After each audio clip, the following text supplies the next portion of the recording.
Brooke and Jubal's second date update. I'll admit I've been drunk on a few dates in my time. A few? And it's always fun when you get really hammered and you like try to pick a fight with the waiter because you think he looked at you funny and they're kicking you out. You're like, I'm not that drunk! You can't kick me out of this place! Yeah, sounds fun. It's kind of what happened to Bethany, who's on the phone with us right now. She got hammered on her first date. Oh, Bethany. Isn't that right, Bethany? No, I did not get drunk. That's the whole point. Yeah, right. I was reading your email. It sounds like you got wasted. Stop. I did not get drunk. Yeah, right. But you sound drunk right now, Bethany. I'm not going to lie. No, I'm just a happy person. All right. Well, we'll talk to you a little bit about your date. First of all, who's the guy that you want us to call today? His name is Robert. Robert, okay. And what did Robert think about you getting absolutely faced? I did not get drunk, okay? All right. We went wine tasting, and I mean, yes, I did swallow a couple of sips of wine. Thank you for finishing that sentence. Right. Well, your email said that you think he might have thought you were drunk, and that's why he's not calling you back. Yeah, because I got this, like, rampant case of the hiccups, and I could not get rid of them. I was trying to hold my breath, and I kept hiccuping, and I started laughing. That sucks whenever you, even if you're drinking or not, just when you can't get rid of the hiccups. And that would be embarrassing on a first date. Yeah. I mean, and we were in this, like, quiet room with a bunch of people, learning about these wines. And Oh, yeah. I didn't even think about the fact that you were wine tasting. So you got a bunch of snooty, I can taste, this one tastes very nutty. Meanwhile, you're in the corner hiccuping, throwing down glasses of wine, looking like the drunk in the room. And I, like I said, I was giggling because, like, once you have that giggle bug and you cannot shake it, and then you're hiccuping on top of it, I was just, like, a crazy person. Was he laughing with you, though? Because, I mean, it sounds like a funny situation. At first, he was like, oh, my God, I can't believe, you have the hiccups, and, like, it was kind of a silly thing, but they would not go away. And I think that by the end of it, he thought that I was, like, really drunk. I mean, if you had seen, like, these sips of wine, like, there's no way, even if I had drank all of them, that I would have been that wasted. Up until the point when your hiccups started, how was everything going? Great. I mean, he was just such a gentleman and very sweet. He's, like, exactly my type. All right, what else happened on the date? The crazy thing is, the whole time I had these hiccups, and then we were asked to leave. What? No way. Yeah, like, the instructor was like, I'm sorry, because, you can't, like, be obnoxious and drunk, but I wasn't. Are you lying to us about the drunk part? Are you sure you weren't wasted? No, I wasn't wasted. No, not at all. So they kicked you out of the wine tasting thinking that you were hammered. When he actually said, I'm going to have to ask you to leave, it was the most humiliating thing. Yeah. I mean, there have been times in my life where, like, I have been tipsy and I have been a little wild. I have never gotten asked to leave. Yeah. Oh, yeah. That's the worst part. so when you get kicked out of bad. somewhere and you're not drunk. I've been kicked out of a place because they're like, hey, you were grabbing girls on the butt. And I was like, no, I actually wasn't.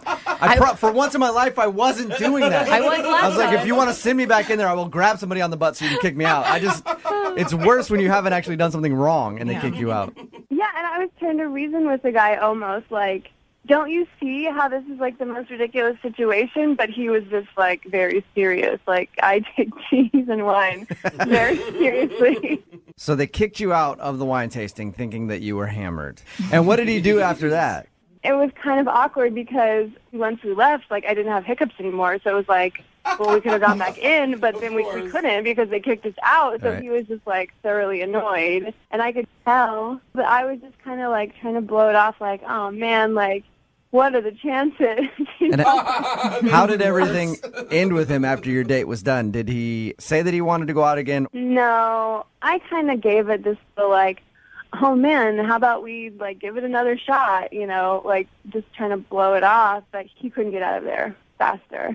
Oh. So when we get him on the phone for your second date update, do you think that he's going to be open to going on another date with you? I think if I can actually get through to him the honest truth that I was not drunk. Okay. I mean, I'm serious when I say, like, I get the hiccups. Like, if I eat spicy food, I'll get the hiccups. But it's not like, usually they'll go away. So you need our help in pointing out to him that she actually wasn't drunk. Right. Yes, please. Have you tried to explain to him since your date? I sent him a couple texts that I didn't want to look like a crazy person. And did he respond to anything? No, he didn't. You haven't heard a word from him?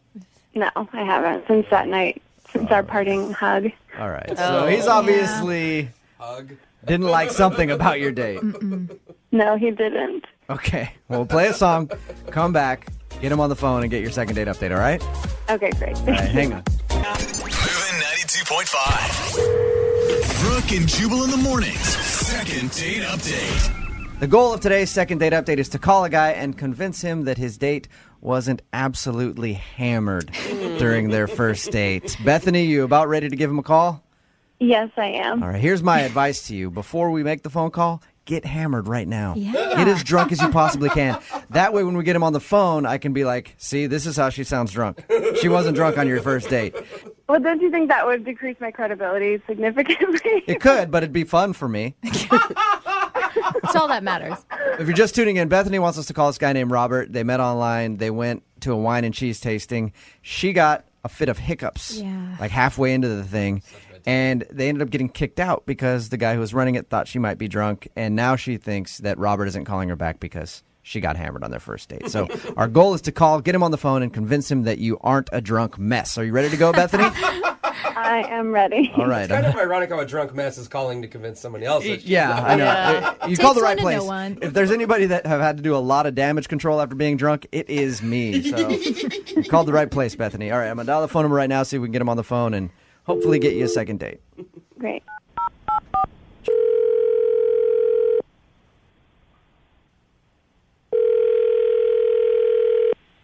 Hello? Hi, can I speak to Robert, please? Yeah, this is Robert. Hey, Robert, how you doing? This is Jubal from Brooke and Jubal in the Morning. Sorry, from where? Brooke and Jubal in the Morning, the radio show? You are obviously a big-time listener, I can tell. He's a fan. Yeah. Yeah, no, not at all, are you, Robert? Robert, we do a radio show in the morning from 6 to 10 every morning, Moving 92.5, and we recently got an email about you from one of our listeners. All right. Her name is Bethany. She told us about your date and also told us that you haven't been returning any of her phone calls after your date. So we said, hey, why not let us call Robert, see if we can get him on the phone and find out if you did something wrong. Okay. That's weird. I know it's kind of weird. Bethany did tell us that she thinks you might have thought that she was hammered. She told us about the hiccups, said that she got like a fit of laughter because of the hiccups, and then told us that you guys got kicked out of the wine tasting class because they thought she was drunk. Is that why you're not calling her back? I mean, she was definitely tipsy. There's no Okay. question about that. You know, none of that was good, but, you know, in between the jugs of wine she was drinking, she leaned over to me and said, the instructor reminds me of my ex-boyfriend. Oh. no. All right. That's Talking never about your cool, ex dude. during a first date. Talking about your ex during any date kind of sucks. Yeah. That's understandable, It kind Robert. of sucked, but the weird part was the instructor was like 65 years old. Really? That is kind of a Yeah. funny thing. I know, yeah, you're like, what, you dating a 65-year-old? How does that guy remind her of her ex? I didn't know if I should even ask, you know, or even get into it, but this guy was wearing bifocals. He had a receding hairline. You're like, so... I said, what makes this guy remind you of your ex-boyfriend? And, I mean, this guy had a receding hairline, a pot belly, he wore bifocals, and Did you think she had like beer goggles on and she's like, that guy is That hot? Ben Franklin one. Yeah. I don't know. I didn't even know if I should even get into it any further, but she said my ex-boyfriend was 65. She dated a 65-year-old? Yeah. Wow. Yeah. She left that out of her story, Robert. Yeah. How old is Bethany? Because Bethany sounds like she's a lot younger than 65. I think she's 28 or something. Jeez. But the I'm same vein, I mean, you got to, like, how are you judging somebody based on their ex? I get, like, bringing him up, but how does that affect you? Well, it made me wonder, why is she on a date with me when she's had relationships with guys twice my age? Yeah. Robert, why don't we ask her that? Because she's actually on the line listening. Oh my gosh, you really, like, that was why you didn't call me back, was because you thought my ex-boyfriend was too old for me? I mean, that was ridiculous. the turning point for me. But it has nothing to do with you. I mean, I was there with you. Obviously, like, I'm not dating that person anymore, and we were having a good time before we got kicked out of the thing. You're 28. I just didn't understand why you would even date someone twice your age. Just really weirded me out. Well, it just happened. It wasn't like I set out to start dating older men. He was like a friend of the family, kind of. That's worse. You know, like, Harrison Ford is, like, handsome, no matter how old he is. I didn't ask you about any of your exes because it didn't matter to me. Yeah, and Robert, don't you have some crazy, stupid people that you've dated in your past that I'm sure if she found out about, she could judge you for? I suppose, but they certainly were in my age range. So. Yeah, none of them were about to collect Social Security. I mean, also, Bethany, you got to think you offered up that information. He wasn't necessarily asking.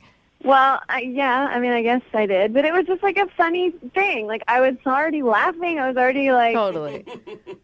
It was kind of like the instructor was, like, getting mad at us and, like, looking, like, over his glasses at me. And I was like, kind of like that, ooh, he reminds me of my ex. Oh, my God.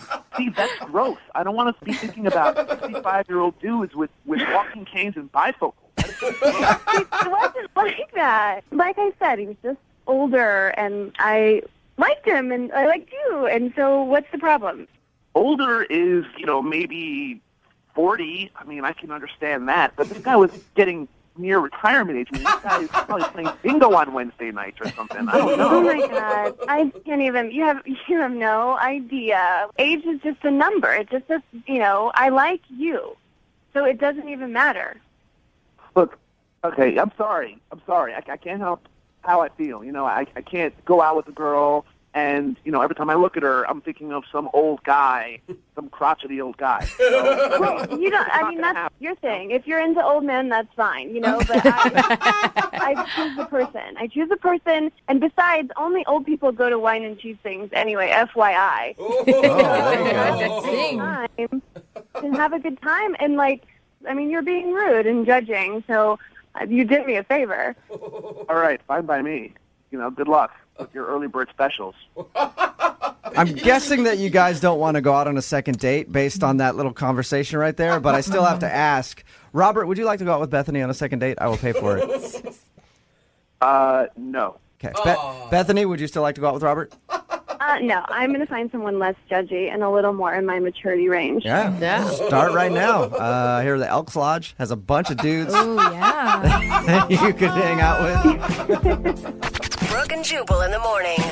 Brooke and Jubal's second date update. There's a difference between just getting blown off after a date and then somebody just being rude to you. Ooh. Yeah, totally. Like, you can go out with someone and then just ghost and not ever talk to them, or you can go the other route and be like, you're an idiot, leave me alone, never want to talk to you again. And that's a situation that Rachel is in, I guess. Rachel's on the phone right now to do a second date update. She met a dude, and I guess now he's kind of being a jerk, and she just wants to know why. What's up, Rachel? How are you? Hi. Oh, God, I know why he's being a jerk. Jeez, what's your attitude for, Rachel? Come on. I'm such a mean. Yeah. You laugh is mean. Yeah, you sound so hard to deal with. I'm not. I don't think the question here is why is he not calling you back? It's like, why do you want to call him? Why do you want to waste your energy on this dude? I mean, he was hot. Okay.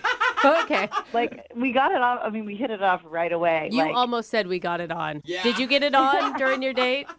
Maybe we did a little. Okay. A little bit. Okay. We'll get into that in just a second. But tell us about the dude. What's his name, by the way? His name is Jason. Jason, all right. And where did you meet Jason? I met Jason at a house party. Okay. We were at this party together, and I was in the other room, and I could, see into the kitchen. Uh-huh. And I could just, tell from the back of his head that he was, so hot. I just saw him. I didn't even see his face. Dude, if a man is hot from the back of his head, he is definitely... I've never heard that. Well, you ever look at someone from behind and you're like, man, they're hot. Yeah. But sometimes they turn around and you're like, whoa, was I wrong? Yeah. Not in this case? No, not in this case. I mean, it was gorgeous man. Like a light was shining around him. He was like the life of the party. He looked so good. And then I was just sort of like, I locked eyes with the back of his head, but I was like waiting. And then finally he did turn around and I was like, I knew it. I knew it. Yeah, I mean, I was totally right. Did you approach him or did he approach you? Well, I kind of casually made my way into the kitchen and I walked over to his like group of people he was talking to and just, sort of basically laughing at everything that he said. Oh, so you just sort of inserted yourself in the conversation and then just started laughing at whatever he was talking about. Yes, I thought I was pretty smooth about it, but I mean, I was going in. You know what I mean? Okay. Like I was making an approach. And did he notice you right away? I mean, like, eventually he did. Like, I mean, he noticed that I thought he was hilarious and clearly thought that he was, like, hot because I was, like, staring at him laughing. But, I mean, it felt like he was reciprocating, like he... Well, you said that you guys kind of got it on, so I guess he probably was reciprocating. Yeah, I would say that. Yeah. How'd the rest of the evening go? I want to get to the... I mean, it was mostly awesome. A little tiny awkward thing happened, but, like, mostly we were like, basically I realized that nobody was around us. Like, it was just the two of us. And we were really having a good time. And, like, we were having drinks. And eventually we made our way outside. And we were, like, outside and talking. And then we sort of found our way to the side yard. And we're not talking so much. And we're more, like, making out a little bit. Okay, all right. side yard makeout session. Hey. Yeah, that's so nobody can interrupt. Yeah, I mean, it was kind of great because it was just like we were still like at the party, but we were like in our own little space, and like we basically started like fooling around, and we were having a lot of fun. Things were getting a little like crazy, and we sort of slammed into a trash can. Jeez. Yeah, things were getting Wow. crazy. Oh, damn. My God. Yeah, She grabs him and just... seriously. What happened? Well, the trash can was one of those like loud kind, and it like tumbled to the ground, crashing into the pool deck area. It was really loud and a little Jeez. awkward. Okay. And basically, the host came out with a flashlight and totally shined it on us. Yeah, that's awesome. Break it up. Yeah, they're expecting raccoons and they come Seriously. around to see you guys making out.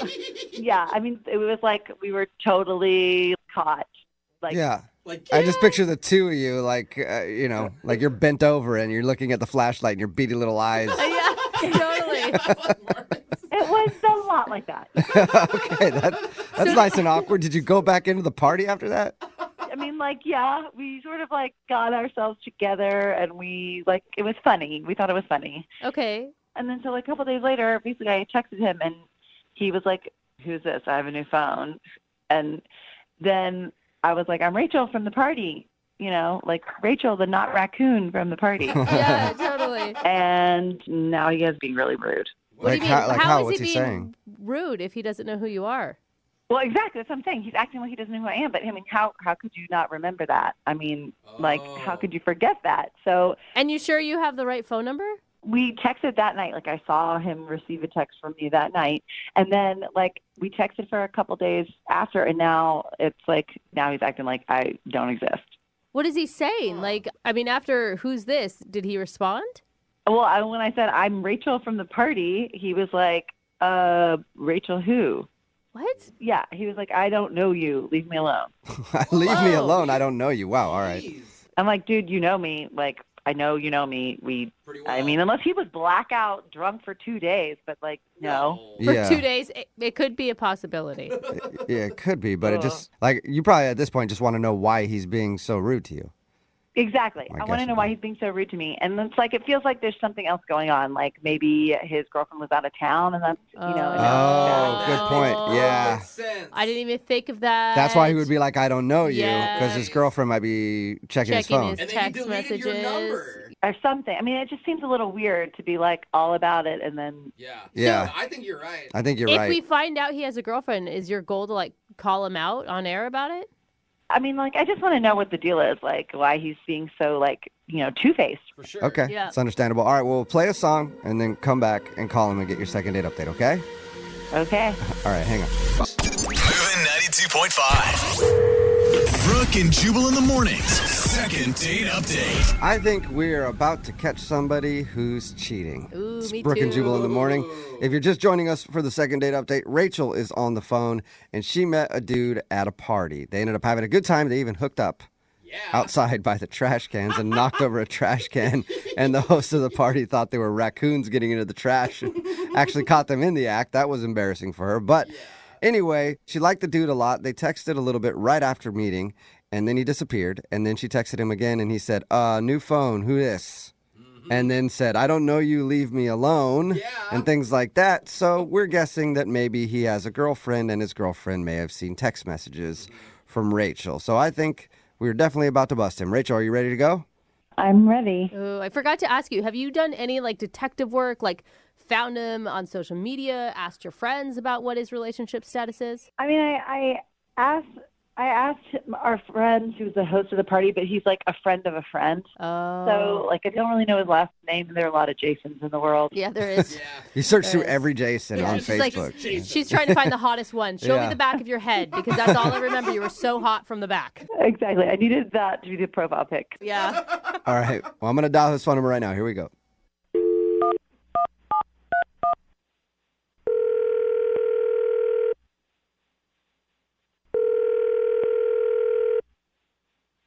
Hello? Can I speak to Jason, please? This is not Jason. I'm sorry, what? This isn't Jason. That is. Oh, all right. Well, who is this then? This is Trevor. Okay. Well, this is Jubal from the radio show Brooke and Jubal in the morning. Do you know Jason at all? Wait. No, you're not. Yeah. Oh, you Yeah, listen, yeah. Trevor? Are you kidding me? No, I'm not. Hey, Trevor. Oh my God, I follow you guys on Instagram. Sweet. Oh. Thanks, Trevor. Sweet. Appreciate it. What are you guys calling me for? What, did I win something? No. No, you didn't. I'm not even trying to call you, Trevor. I'm trying to call a dude named Jason. Well, that hurts. If you don't remember the God. beginning of our conversation. Oh. Well, this is my number now. Oh. Okay, so you just got this phone? Yeah. I've been getting calls all week for this Jason dude. Okay. Okay. Well, that's what happens when you get a new phone. Yeah, I got I a know. new number a little while ago. I don't speak fluent Spanish. It's whoever had the phone before me, obviously a fluent Spanish speaker. So when did you get this phone? Like a week or so? A week. All right. Okay. Well, that sucks because Yeah. I'm trying to do a second date update, and this girl, Rachel, was looking for a dude named Jason, who apparently used to have this phone number. Oh.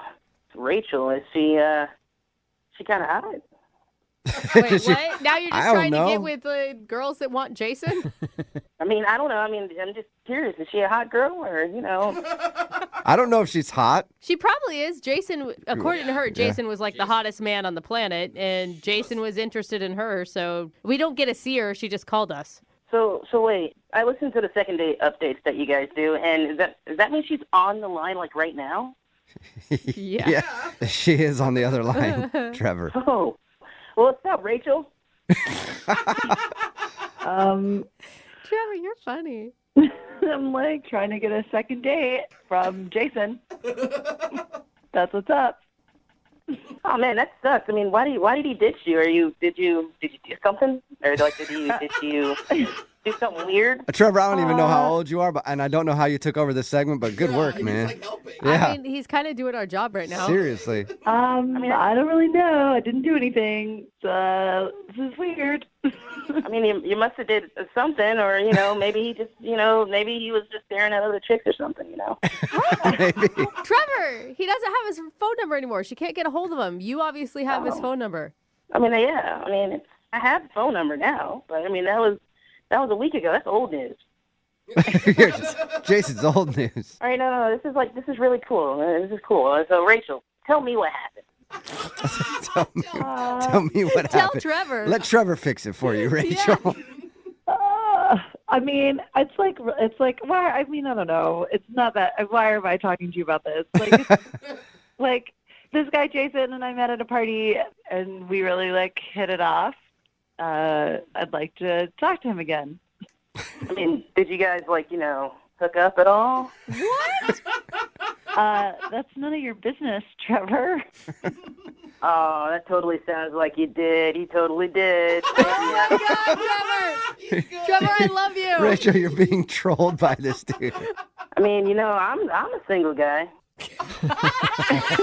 Oh my God, what is happening right now? You want to go on a first date with me? Oh, wow. Oh, well, Trevor, I mean, give her some stats. What do you have to offer her? What do you look like, man? I mean, I'm pretty handsome. I just got a job. And Yeah, you got some. I mean, I'm like those are good qualities to have, a job and like handsome. I think that you might be, I'm just guessing like a little, like a decade younger than me, I think, maybe. I mean, I'm old enough to at least have the phone now, so. I'm old enough to have a phone. Yeah, he's got a phone, just got a job. Oh my God. Yeah. But he's in high school. What do you think, Rachel? I think, I mean, I can't really believe that this is happening. I mean, you better believe it, baby. I mean. Baby. Just, I mean, listen, you got ghosted by him. I'm not trying to ghost you right now. Yeah. Right now. Right now, though. Uh-huh. Who knows? Rachel, are you considering this at all? He's charming. I mean, I really don't think so. Oh, come on, Rach. I mean, listen, we can even just hook up later. Yeah, I'm not going out with you. You sound like you are in high school. I'm not in high school anymore. Like currently, because you're on the phone with us, but like later on, you probably have to go to school. I mean, yeah, I've got classes later. That's about it. Okay. This is not exactly what I thought was going to happen with this phone call. Come on, Rafe, give me a shot. Let's just hang out, Just like maybe there's a reason that we have our numbers now, each other's numbers. Maybe there's a reason that this happened. Ooh, kismet. Fate. Rachel, would you go out on, I guess, a first date with Trevor, who I think is a high schooler? Yeah, and we will pay for it. I don't think it's legal. I just want to throw that out there. I think I'm going to pass. I mean, you sound like you're very charming, Trevor, but like I think maybe in a few years, when you get out of grad school, let me know. You don't want me to Google the age of consent in this state and then make your decision after that? I mean, I'm flattered. I think, yeah, I don't think so this time. Well, I mean, good luck with that Jason dude or whatever, that jerk. And he's still got my number, so if you ever want to talk about it, I'm here. I'm here for you. I'm here. He's persistent. Yeah, he is. Brooke and Jubal in the morning. Take a seat. Text in at 78592 that says, you need to hire Trevor as an intern right now. Yeah. He's hilarious. It's Brooke and Jubal in the morning. If you missed today's second date update, Rachel called us and she wanted us to get a hold of a dude named Jason. They met at a party. They hooked up actually in the side yard and got caught by the host. Mm-hmm. And they texted for a day or two afterwards. And then suddenly he stopped responding and then started responding rudely. Like, who's this? I don't know you. Leave me alone. And then we called that number and a kid named Trevor answered and said that he just got a new phone. Yeah. So obviously Jason had canceled his phone service and Trevor must have got his new number. Yeah. And then Trevor started hitting on Rachel and tried to get her to hang out sometime. Dude, she said no because Trevor sounded like he might be late for social studies class. Right? He was definitely in high school. Totally. Yeah. But he had so much game. Yeah, people texting in like, this guy's a legend already. Yeah, dude, I think she almost said yes. Right? I think so. Until she had to check herself and be like, wait a minute, I don't need to go to prom again. Yeah. Yeah. This Trevor kid is going to take over the world someday. Yeah. So it was a pleasure to meet him. And hopefully he finishes up his last couple years of high school and then maybe gets a date with Rachel. Remember, if you want to do a second date update, all you have to do is email the show and we will call the person who didn't call you back. I'd say it's a successful first date if it ends by swimming in your underwear. Oh, yeah. That's awesome. Brooke and Jubal in the morning. I'm moving 92.5. That's exactly what happened to Molly on her date with Jeff. Hey, Molly. Hey, how are you? Pretty good. How are you? Good. I'm upset, though. This guy's blowing me off. So how does a guy go out on a date with you and then convince you to get in your underwear and go for a swim? That's awesome. Well, I'm not usually that type of girl, but it started, we were like kind of set up on a double date from one of my best girlfriends, and then she kind of took off right away. Like, it was going to be a group date, and then they just took off like 10 minutes into it. Dude, I can't wait to hear what happens after they took off. Well, it was good, actually. Like, we were really getting along, and we were having drinks and having fun. And then I don't really know how. Wait a second. You're telling me that alcohol was involved with you getting in your underwear and going for a swim? Yeah. I don't believe that one bit, Molly. That's exactly what happened. What'd you guys do? Did you break in a hotel pool or something?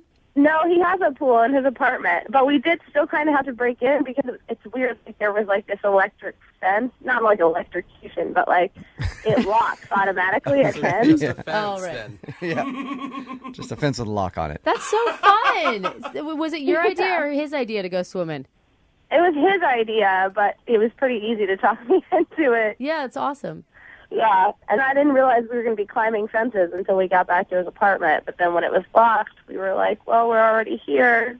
Let's just climb the fence. All right. Fun. So did you make out when you were in your panties in the pool? Because that sounds like a perfect make-out opportunity. You're creepy, Brooke. I know. I always feel like I'm creepy when I ask, but sometimes when you say it, it just sounds even stranger. It's just like they went It's swimming. not creepy. Thank you. We kissed like once, but it wasn't a big deal. It was just a little smooch. Okay, so what happened after the pool? Well, we got caught by a super. I don't think he even realized the super lived right by the pool. Okay, so the manager caught you in there. You were after hours, obviously. Okay. And he came out and he yelled at us, and so we got out, and then he just drove me home. We didn't do anything after that. While you were in your wet underwear, or did you grab your clothes? I got my clothes. Okay. No, the super actually stole those before he told him to get out of the pool. Yeah, so it doesn't sound like Yeah, anything bad happened on your date. Then it sounds like you guys had a good time. How many times have you tried to get a hold of him?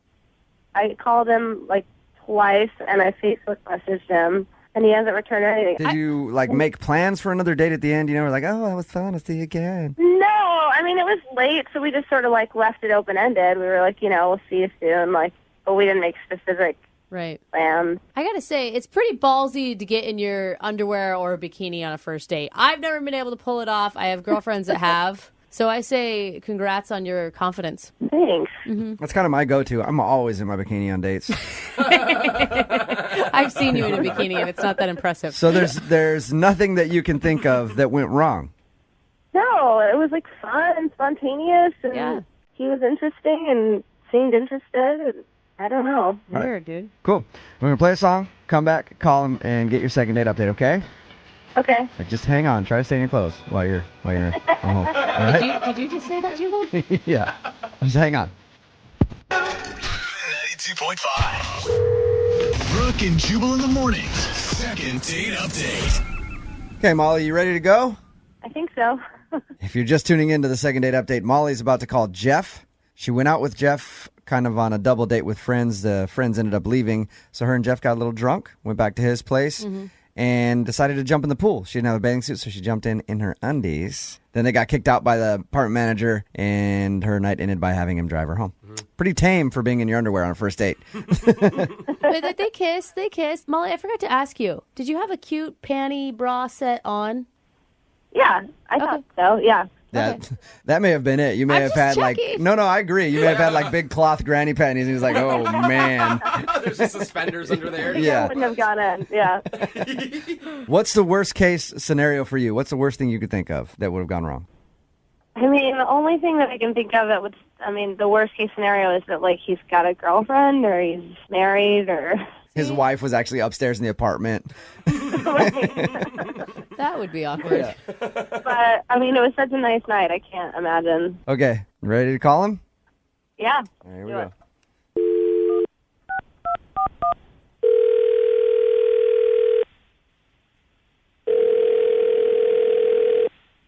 Hello? Hey, can I speak to Jeff, please? This is Jeff. Jeff, what's up, man? This is Jubal from Brooke and Jubal in the morning. I'm moving 92.5. How are you? I'm good. You're from the radio? Yeah, man. Okay. I'm calling you because somebody emailed us about you. Okay. This is kind of weird.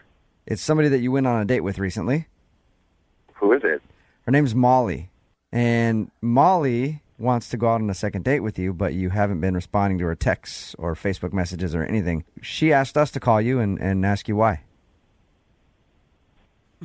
Look, I don't know. I feel really bad telling you this. I'm not trying to and, you know.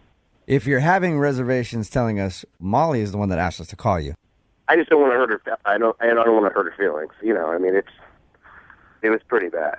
Yeah, but if she's done something wrong, she wants to know. Yeah. She told us about your date. She said that you guys went swimming she was in her underwear and stuff. Yeah. I mean, everything up until then was fine. It was great. And it was just a totally different situation once she was in the pool. Like, okay. Basically, it was just like two different people. Like, before the pool, Natalie Portman. Once she jumped in the pool, came up out of the water, like Macaulay Culkin. What? Now. Not like cute little Macaulay Culkin, hi, Home Alone. It was like... like Macaulay Culkin is now. What do you mean by that? Yeah.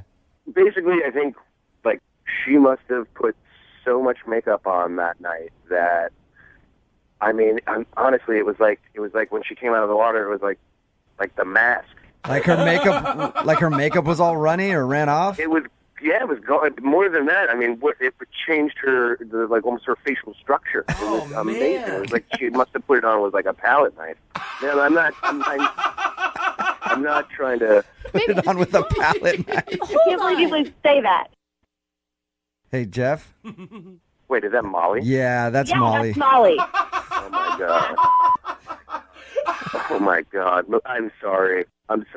Yeah, you're like, you were wasted at that point. You're going to say, like, my face distorted? I had so much makeup on that my face distorted? Telling you, I wasn't that drunk. You were wasted. I mean, I felt more drunk after you came up out of the pool. But Jeff! You know what? I wasn't really all that impressed with the way you looked in your underwear either. Yeah, Molly, get him! You could probably use a few days at the gym. I'm sure he probably claims that the pool was cold, too. It was. Yeah, I thought your personality was pretty cool, so I was willing to look past the flab. But since we're going to talk about my palette of face makeup. Come on. According to this, it sounds like you guys are a perfect couple. Oh, God. Yeah. Oh, dude. Great personalities. Look, I'm sorry. I didn't mean to do this. I mean, you kind of forced me into doing this over the radio. I feel bad about it, but... Well, I didn't expect you to say something so I thought we had a good time, but apparently you're just an ass. I'm sorry. I went too far. I shouldn't have. I have told my friends a couple of times, so I guess things are kind of embellished along the way. But. Yeah. It can't be that bad. I mean, you sat close to her. You kissed her in the pool. Yeah, that was before she went underwater. Oh my God! I don't mean that. I don't mean that like a jerk. That's literally like that's how it happened. I will say this. There are sometimes you go out with a girl and there's makeup and the push-ups and the Spanx and everything else. Like, you take all that stuff off and they're a completely different person. Yeah, the eyelashes. It can be and all that surprising, stuff. yeah. Is it just the shock factor that hurts so much? Because it's like false advertising. Yeah, it is. Yeah. I mean, if you saw her without the makeup to begin with, would you have still found her attractive? I don't think I would have. It's not like I had extensions or fake implants or like crazy fake dental work. It was just makeup. With a lot of makeup. Jeff, we'd love to send you out with Molly again for a second date. Oh, come on. I think we're all set. Yeah. We'll pay for it. I don't think that's going to happen. Think about it. Yeah, just think about it. You guys could have a lot of fun. Send you to Wild Waves. Molly, I feel so bad for Molly. You are beautiful. I love you, Brooke. I've never seen Molly. Yeah, I don't know that for a fact. Molly, you're very nice. Dude, come on, guys. Maybe tone it down a little bit, Molly, but I bet you're just as beautiful with less makeup on. Maybe I'll try to tone it down. She's one of those girls that you wake up the next morning and her whole face is actually on the pillow. It's not that bad. Brooke and Jubal in the morning. The murder of an 18-year-old girl in Graves County, Kentucky went unsolved for years until a local housewife, a journalist, and a handful of girls came forward with a story. America, y'all better wake the hell up. Bad things happens to good people in small towns. Brooke and Jubal's second date update. For today's second date update, a listener named Drew is on the phone, and he says he had a very awkward first date with the girl that he wants to call today, although I don't know why it's awkward. It sounds amazing to me. His email said she didn't say a word. So, dude, I would love that. No conversation at all. That sounds amazing, Drew. How you doing? Good. How are you guys? Not too bad. Oh, my God. Even just Jubal's short description of that, that sounds terrible. It sounds awful. Yeah, it was very, very, very strange. I mean, I guess I should start from the beginning. Yeah, or just tell people how they can get this girl's number so they can go out with her. They're interested in someone who doesn't need to waste time with words on a first date, you know? You are the only one that hates talking. No, I know. Well, it got built up to like such a big point, but so I started talking to this girl named Bonnie off of like an online dating site. Okay. And we're just like chatting, just, you know, like, how are you? Did you see this movie? Blah, blah, blah. Yeah, normal, like, run-of-the-mill. Yeah, just like a typical whatever. Okay. And then, like, after a few weeks, we're like, okay, maybe we should talk on the phone. And nothing changed from, like, transferring it over from text to talking. Well, that's great. Yeah, so we decided to meet each other in person. We're like, okay, we need to just do this. We need to see each other, whatever. Yeah, what took so long? Why were you waiting so long? I don't know. Like, we just kind of, like, you know, scheduling conflicts. I would be busy. She would be busy, you know. Okay, so you finally figured it out, and what did you do? Well, so we were like, you know, let's meet. And she texts me like an hour before we're supposed to meet up and says, oh my God, I'm so sorry. I double booked myself. I was supposed to do this thing for my job, and I'm sorry I can't meet up. I was like, okay, you know, like, no problem. So then we planned to hang out a couple of days later. And then she's like, oh, I'm so sorry. I'm sick. Wait, this is the second time she's bailed. Yeah. And I was like, you know, now it starts to sound kind of like a scam. Like, you know. Like she's just blowing you off and never actually wants to get together. Yeah, but then I'm like, if you want to blow me off, then just blow me off. Right, because she's investing a lot of time talking to you and texting with you. It's almost like you guys are in a relationship before you even went out on a date. Yeah, and, you know, I honestly was falling for her really hard. I was still, like, kind of in that, like, enamored phase. Like, I'll still have hope that she still wants to see me, whatever. And then we finally decide on a third time to actually go out on a date. And she shows up with this index card that says, I'm sorry, I can't talk. My voice is gone. Oh my So she, Oh my God, she actually showed up to your date and she couldn't speak. I've never. It was like a David Lynch movie or something. I just didn't know how to react to it. I was just like, what the? Yeah, why even show up? Well, I mean, she didn't want to cancel on him again because she's already canceled twice. I think that it's nice that she followed through, but she didn't give you a heads up before that? No, that's, honestly, like if someone shows up with an index card, like that is the weirdest thing I've ever heard. Yeah. And the thing is that she's actually gorgeous.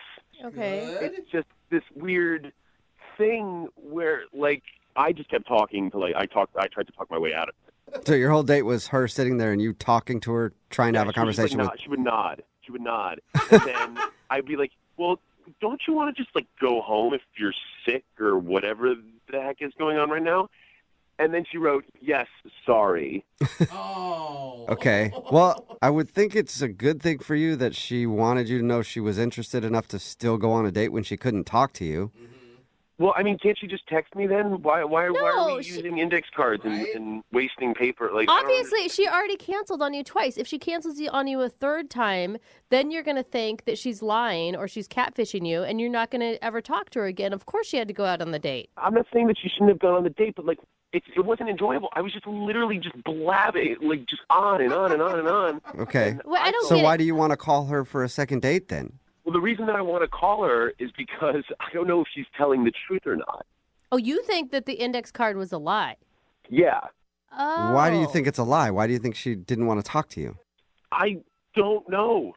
I don't know. I think that she might be, like, hiding something. I have no idea. When's the last time you heard? Well, I don't know if you heard anything. But when's the last time you guys talked or typed? Whatever you do. Not since the date. I haven't heard from her. So you guys went from talking every day to absolutely nothing. Yeah, I don't know. I mean, like, whatever is wrong with her voice obviously has affected her texting. It's affected her texting fingers too. She can't even type to you. I just want to figure it out. I just want to know. Okay. We'll play a song, Then come back and call her and get your second date update, all right? Thanks, guys. If she's talking. Yeah, right? That would be kind of a bad part for us. We'll do it next. Hang on. Moving 92.5. Brooke and Jubal in the mornings. Second date update. If you're just joining us for today's second date update, Drew is on the phone, and I'm really pulling for Drew today because I think that he went out with wife material, for sure. Because he went out on a date with a girl, didn't say a word the whole time. That's not a good thing, man. Apparently, she had something. She was sick and she couldn't speak. So when she showed up to the date, she actually had an index card written on it that said, "Hey, I have no voice." And they sat there for a little while. He did all of the talking and then said, "If you're sick, you should go home." And she wrote on her little index card, "Yes." And then she went home, and he hasn't heard from her since. More than anything, though, he just wants answers because he feels like she was faking. Drew, are you ready to give her a call? Yeah, man. I'm just worried I'm being catfished somehow. How are you being catfished when you've seen her in person? You guys have talked on the phone. What is the catfish? She's suddenly going to have a man voice, and now that's even being considered catfish? I don't know. Maybe her twin sister is in jail, and they have different voices, and she's saving. I have no idea. You really thought into jaded, man. You are super jaded. I feel like you need to take a break from internet dating. I don't know. That'd be kind of Well, I'm going to, but I need to solve this case. I'm pulling for the twin sister in jail story. That would be awesome. That would be great for the show. Really cool. Yeah, see, I just want to know. Okay. Okay, are you going to feel bad if she was actually sick? Maybe, but even if she really was sick, then she would have reached out to me. Yeah. I'm going to dial her phone number right now and see if we can figure it out for you, okay? All right, man. All right, here we go.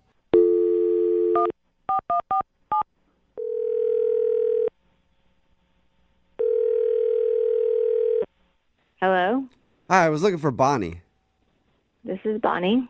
Hey, Bonnie, how are you? This is Jubal from Brooke and Jubal in the Morning, the radio show. From a radio? Yeah. What? Brooke and Jubal in the Morning, it's the name of a morning radio program. Why? Why? I don't really know. That's good just the question. name we gave it. It Why seems are we simple. calling you? Is that what you're wondering? Yeah. Oh, okay. I thought maybe you were just wondering why we named it that. Calling you today because we do a segment on our show called the Second Date Update. That's where if you go out on a date with somebody and then end up blowing them off after, they can email us and we'll get you on the phone and see if we can find out what happened. So you went out with a dude named Drew. Oh, my God. Yeah. And Drew emailed us and told us a little bit about your date, that you guys met online, you talked a bunch, and you finally coordinated a date. But when you showed up, I guess you had no voice. True. And she said that it was awkward because you couldn't talk. And then eventually he said, if you're sick, you can go home. And then you went home, and that's the last he heard from you. Yeah, okay. He also said that he really, really liked you and that you guys talked for a month or something leading up to the date. Yeah, we did. You don't sound like you like him as much as he likes you. You sound bummed. Yeah, it's okay if you don't like him. I think he just wants to know. Mm-hmm.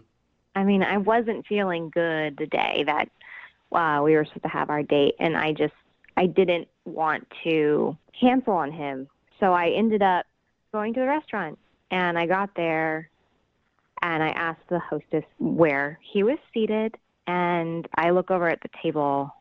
He's already there, and he looks nothing like his picture, nothing like any photos. Wait. What? So you hadn't lost your voice? Because you said you just asked the hostess. Yeah, I had not. Oh. And I was just trying to figure out what should I do. I mean, I've been talking to this guy for a month. Wait, how? So you feel like he catfished you or something? I feel like he was trying to portray himself younger than he really is. Oh. And what? I didn't want to, I just felt guilty for leaving. So I was just on the fly. I just asked the hostess for a pen and paper, and I'll just say, I lost my voice. Whoa. Oh, wow. That's quick Wait. thinking. Very. No, you guys, that's ridiculous. How different could he have looked? I mean, how old are you talking? Are you kidding me? Easily could be my uncle. Oh, man. We're talking mid-40s.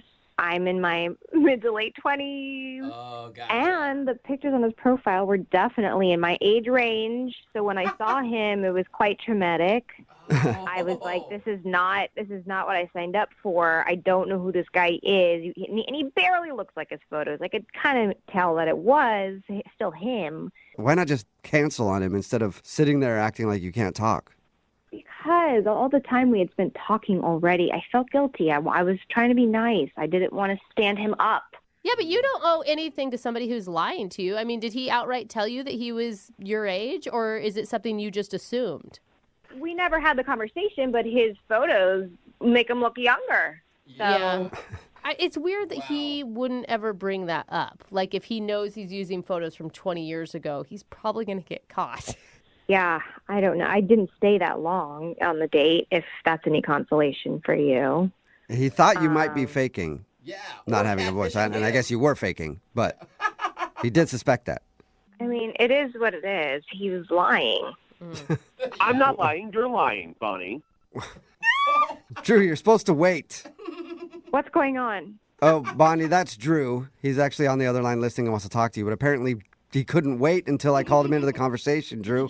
Yeah, no, I'm sorry, guys, but like she can't say that I'm lying. I'm not lying.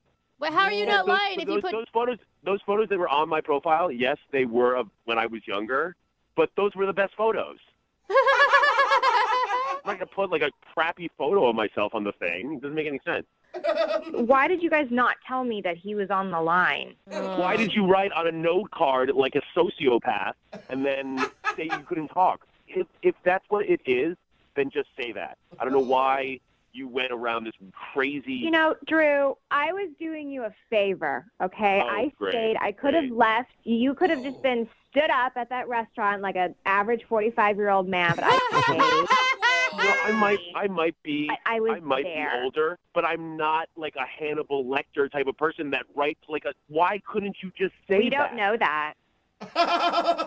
Drew, it is kind of weird that you brought up the whole point of how she was gorgeous in real life. Didn't you at any point think like, ooh, I better let her know that I'm significantly older than the photos that I used?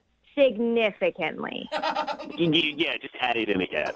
Drew. Well, it does sound like you're just like fishing for younger women by tricking them online. No, I'm totally not doing that. What I'm doing is I'm taking the photos that I think best represent my personality. That's not true. I'm going to paint a photo. I'm going to paint a photo for you. If you were to walk into a restaurant, blind date, and you were going to go meet a woman. Don't interrupt me. I'm not done. Don't interrupt me. I'm not done. Okay, let's have and her, you were have her supposed moment. to see a woman, and then this woman ended up being 65 years old. What would you do? What if she looked old enough to be your mother? 65 you look years old enough to be an uncle First of all, you're being mine. hyperbolic. Okay. Oh, big words. Or do Big you even words. know that? Do you know what I'm not a f***ing idiot. Yeah, I know exactly Are you sure what you're you're not talking an idiot because you sound like a raving lunatic that would actually go to a hostess and ask for a pen and paper and then write that like, sorry, I can't talk. Are you, like, I'm the lunatic, Drew. You're the one who called me on the radio, you idiot. What else? What else do you have to do? You moron. Oh my God, both of you. I had called you, texted you, reached out, and you just thought you could just like do whatever the hell you want. And you, by the greaterness of your voice, Yeah. I know that you feel like you're a very entitled person now. Drew, It's Drew, really just annoying. settle it. Drew, how old are you? How old are you, Drew? I'm not telling you. Oh, that means you are really old. Well, I sound a lot younger than you do, sweetheart. Oh, I think we have our answer here, Drew. I think you know why. I don't think we have our answer because you two sound like there's a lot of passion, and I would love to see you guys go out on a second date. Bonnie, would you like a second date with Drew? We'll pay for it. Why? Why not? Why? Don't you want an older man? Why? Wait, now you're just mocking her? Yeah. He has exactly what I'm doing. nothing better to do. So you're actually 12, is what I'm hearing, He's Drew. older, but he's not as mature. I'm happy to do Drew a solid, and I can set him up with one of my mother's friends. Okay. Bonnie, thank you for your time. Drew, I'm sorry you didn't get your second date, but maybe update your photos online. Maybe that will help. Yeah. Shut up, ass. Why don't you update your photos? So you don't look so ugly. I've tried, but there's nothing that can really help that. Maybe I can borrow your photos. Brooke and Jubal in the morning. Text in at 78592 that says that Drew sounds pretentious. It is pretentious because he's older. Yeah. You get a little more pretentious when you get older. True. You get that money. You get that good 401k. You missed today's second date update. This dude, Drew, wanted to call a girl named Bonnie. They met online and they talked for about a month, and then they agreed to see each other in person. And when she finally showed up for their date, she had an index card that said, "Sorry, I lost my voice." And she couldn't talk, so the date was cut short.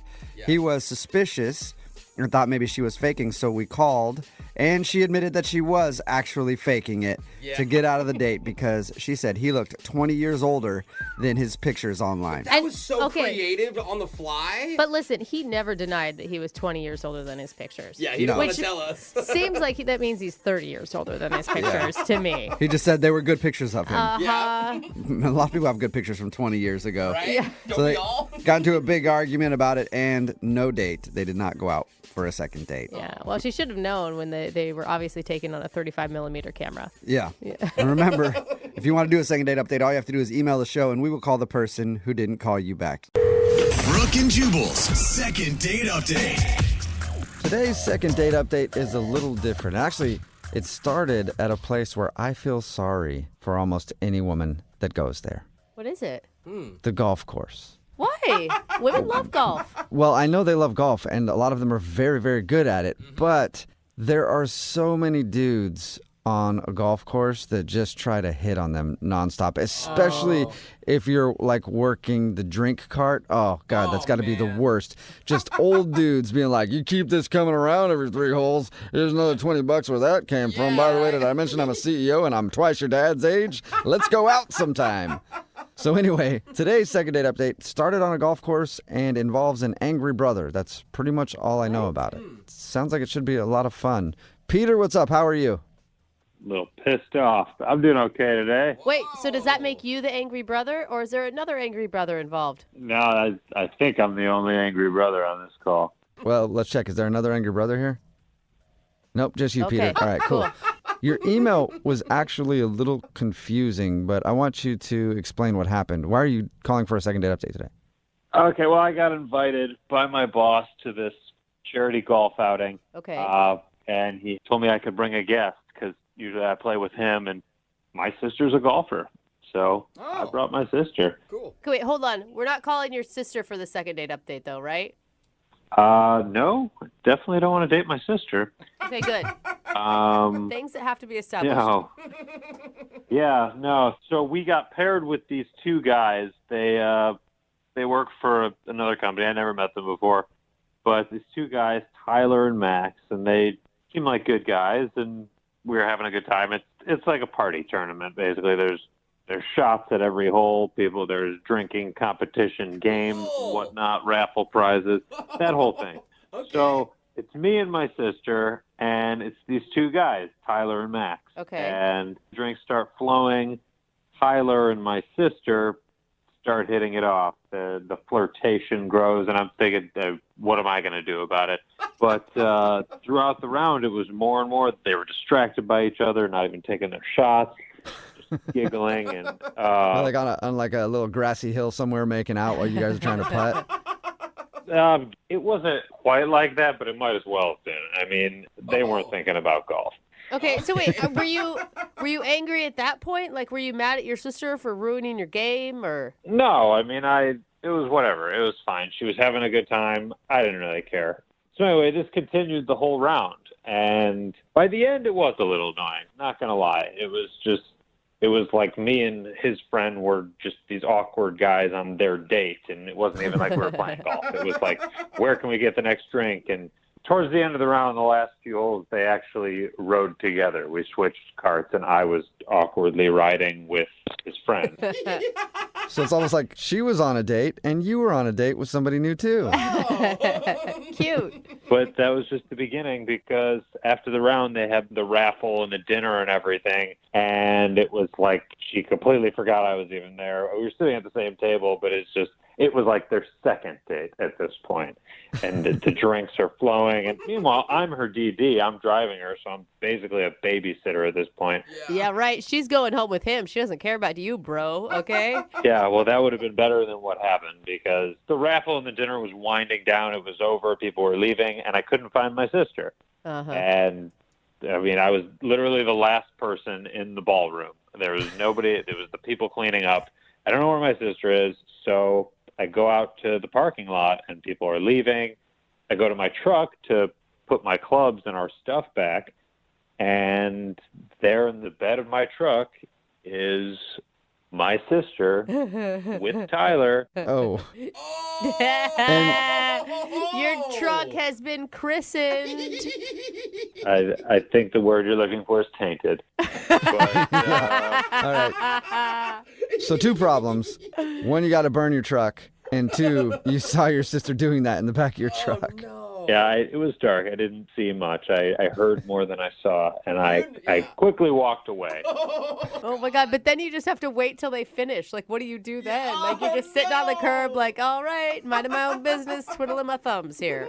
Yeah, you go on Instagram, and you'd be really pissed off, and you just sit there. You just sit there and scroll through your Instagram feed for about, what, how long? How long were you there? About 40 minutes. Wow, nice wow. work, sis. Yeah. Yeah.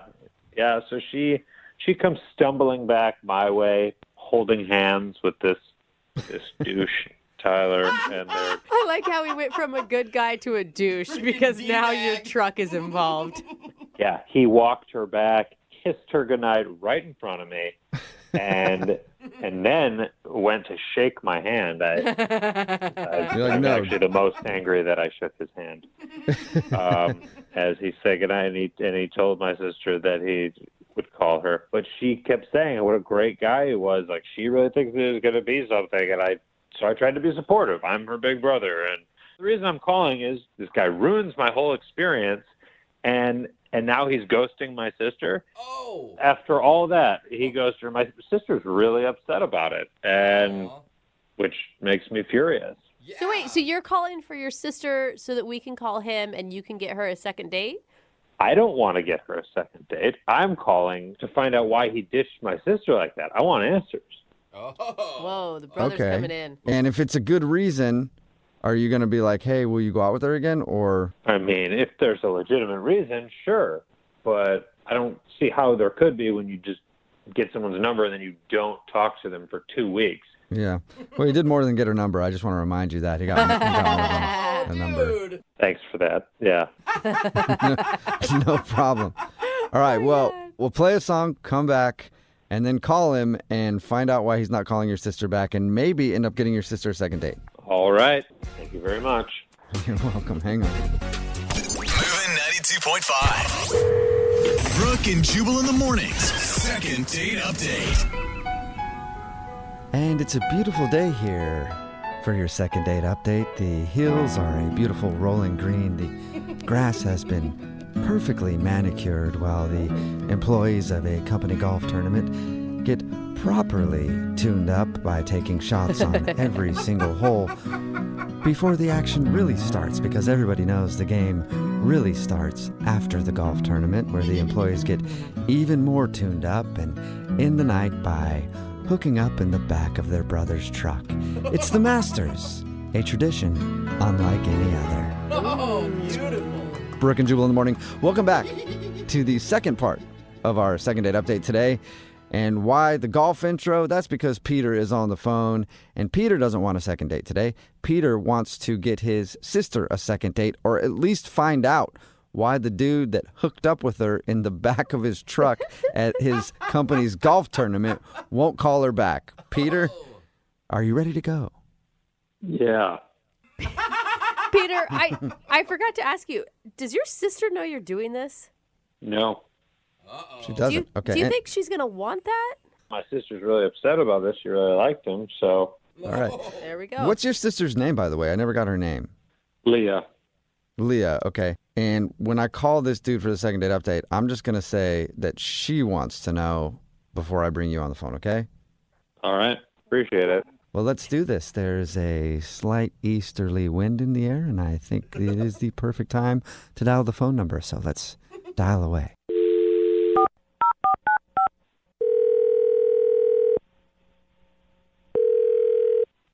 Hello?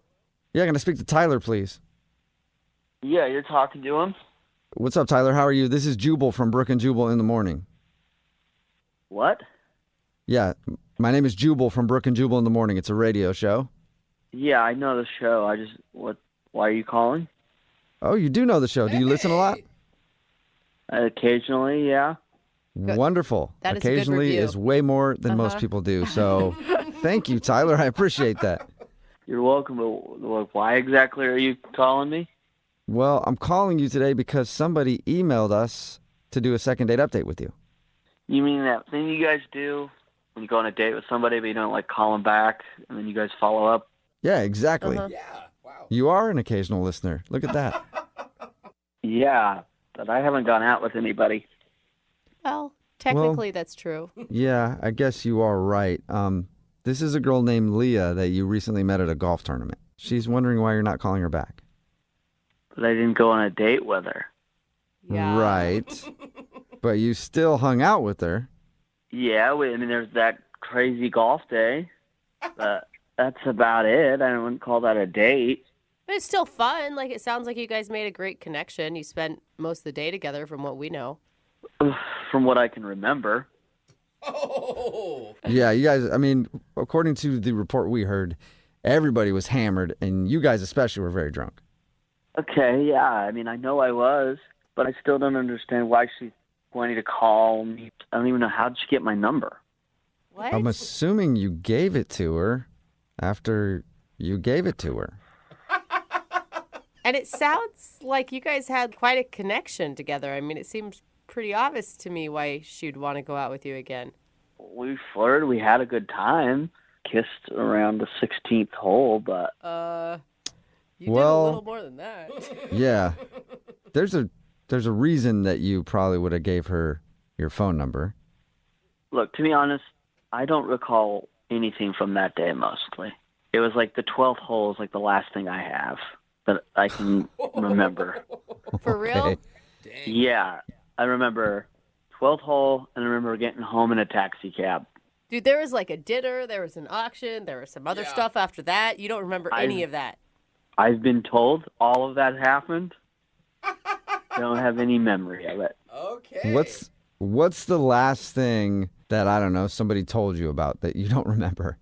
So, my friend who took me there, the last thing he told me was that I wandered off, and he didn't see me for a while. He couldn't find me, so he went home, and then I showed up at home in a taxi. Okay. Well, then have I got news for you, Peter?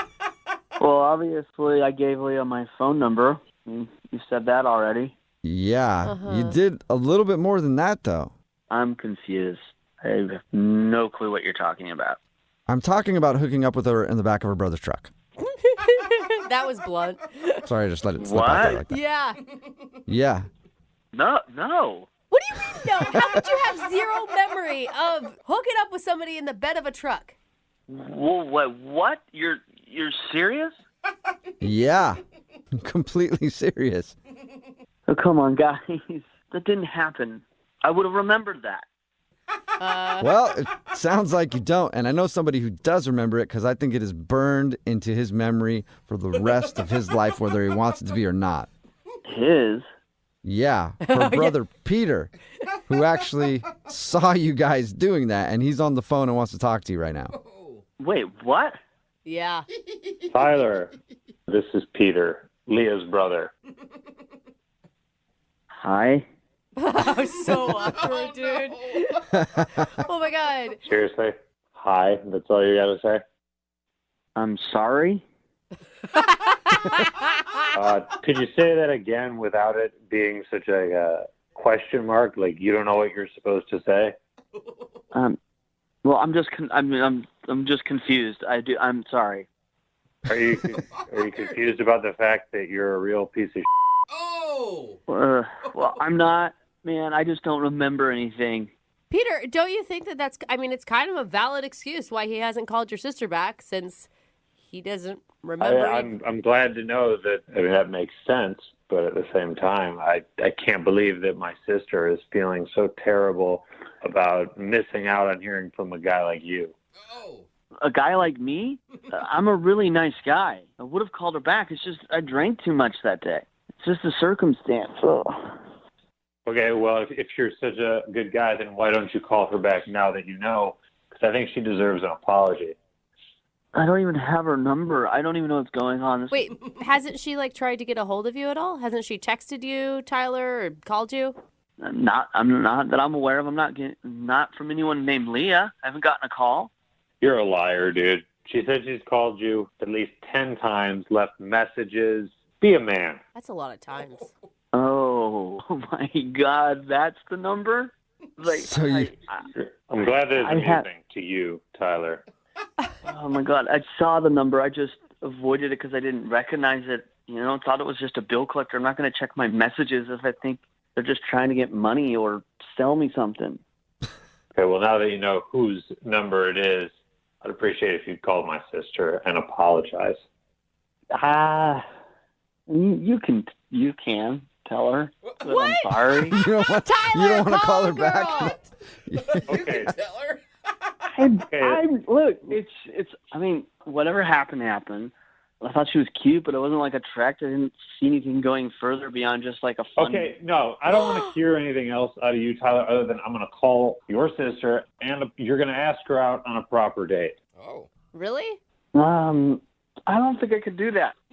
I think you can, Tyler, and here's why you can. Because if you don't, I happen to know who your boss is. Whoa. Because that tournament you were at, that was put on by my company. So if you don't remember what happened at that event, you don't call my sister, apologize, and ask her out on a date, I'm going to report your actions back to your boss. What? Ooh. Are you blackmailing him right now, Peter? Absolutely. Nice. Wait, why would your sister even want to go out with a guy who doesn't remember sleeping with her?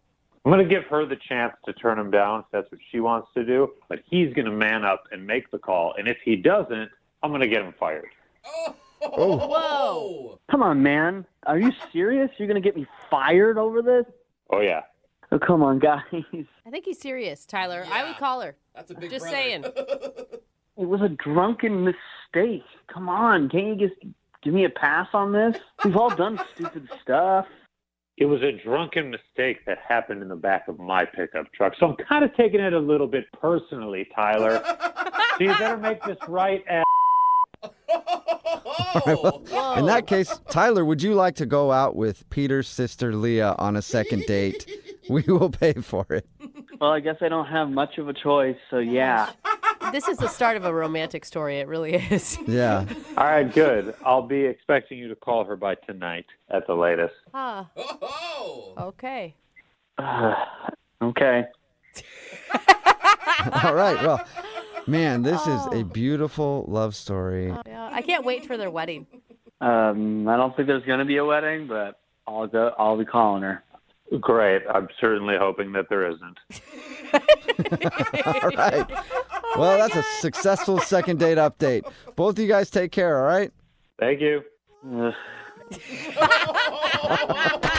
and Jubal in the morning. Text in at 592 that says, Brooke and Jubal in the morning. Entertaining extortion along with your morning coffee. It's true. It's what we do here. So we support bad. extortion and blackmail and all other types of crime, really. We don't Brooke and Jubal support in the it. morning, talking about today's second date update. If you missed it, Peter wanted to call Tyler. They didn't go out together, but Peter took his sister to a golf tournament. It was like a work golf tournament. Mm-hmm. And his sister got very drunk and ended up hooking up with this dude, Tyler, in the back of his truck. Not Tyler's truck. Peter, the girl's brother's truck. Yeah. And he saw it. And then the dude wasn't calling back. So Peter wanted to do a second date update to confront him about it. And it turns out Tyler didn't remember a single thing. And that's why he wasn't calling her back. Oh, I'm sorry, but in this whole thing, the brother, that's just creepy, man. You don't get involved in your sister's sex life. I mean, just stay out of it. No. I think he's being a good brother. She was upset. He wants to get to the bottom of it. It's creepy. And then extorting the guy to make him go out with his sister, or like at least apologize, I guess.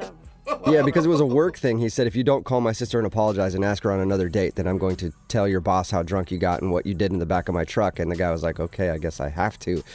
And yeah, I think it's kind of weird, but a lot of people texting in at 78592 say that guy is the best brother ever. Dude, no. It's good unless they like fall in love, because then at the wedding you're like, do they really love each other, or does he still just want to keep his job? Yeah, is he just still scared of the brother? Or if they get married, you have the worst brother-in-law ever. I mean, he's going to be involved in every single thing that you do. Yeah, true. Remember, if you want a second date update, all you have to do is email the show, and we will call the person who didn't call you back. Brooke and Jubal in the mornings. Second date update. They say that one man's trash is another man's treasure. I already don't like the start of today's second date update. And that's why Tim is on the phone for a second date update today. He found a discarded date. And then he swooped in and got a date with her. Tim, now I don't want to call your date trash. It was just an analogy, okay? Yeah, I get that. Tell us about the garbage pickup. How'd it go? Yeah. Well, let me back up. I went out that night to go see a play, and I just went by myself. So I go to the theater, and I'm there, and down the row, a couple seats down, there's this girl, and she was pretty cute.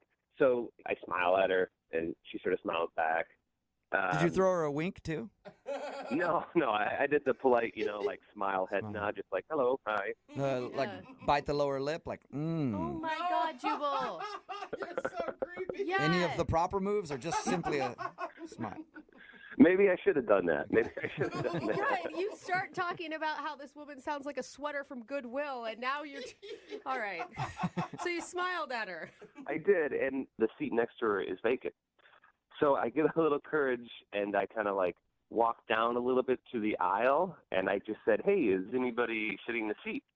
And she said, yeah, someone else is going to come take the seat. Okay, and then that's when you yelled at her. Why are you yelling at her now? He was upset. No. Oh, you didn't yell at her. No, I just said, oh, okay. I didn't ask who, the seat was for. Right, because it's none of your business, because she's a complete stranger in a theater. Yeah, but she also didn't say, who it was for either. Like, if it was her husband, I imagine she would say, like, no, it's for my husband or my boyfriend. Right. She probably would have let you know, stop hitting on me. Exactly. Yeah. In the nicest way possible. I feel like seat taken is already stop hitting on me. Why are you guys saying, no, actually, I married him in a very long relationship, and this seat has been taken by him? Maybe there's this possibility that the seat is, just for one of a girlfriend, a friend of hers that she went to see the play with. Yeah.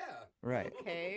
Okay, so you went back to your regular seat then? I did. I said, oh, okay, well, enjoy the show. And then I went back, and the show started a few, minutes later, and it was good. Okay. But then through the show, I sort of kept an eye just looking over by her to see if anybody had showed up. You almost sound like you're starting to get a little creepy. The guy at the end of the row that keeps looking over at her during the play. I did it. That's the thing. I didn't want to, so I kind of did like the peripheral vision to see if there's any action happening over there. Mm-hmm. Anyway, so intermission comes, and no one had showed up. Ooh, the mysterious vacant seat. She's either lying to you or the person didn't show up. So, I went out, I got something to drink, do the intermission stuff, and when I came back in, I came in, so I walked past her to get into the aisle.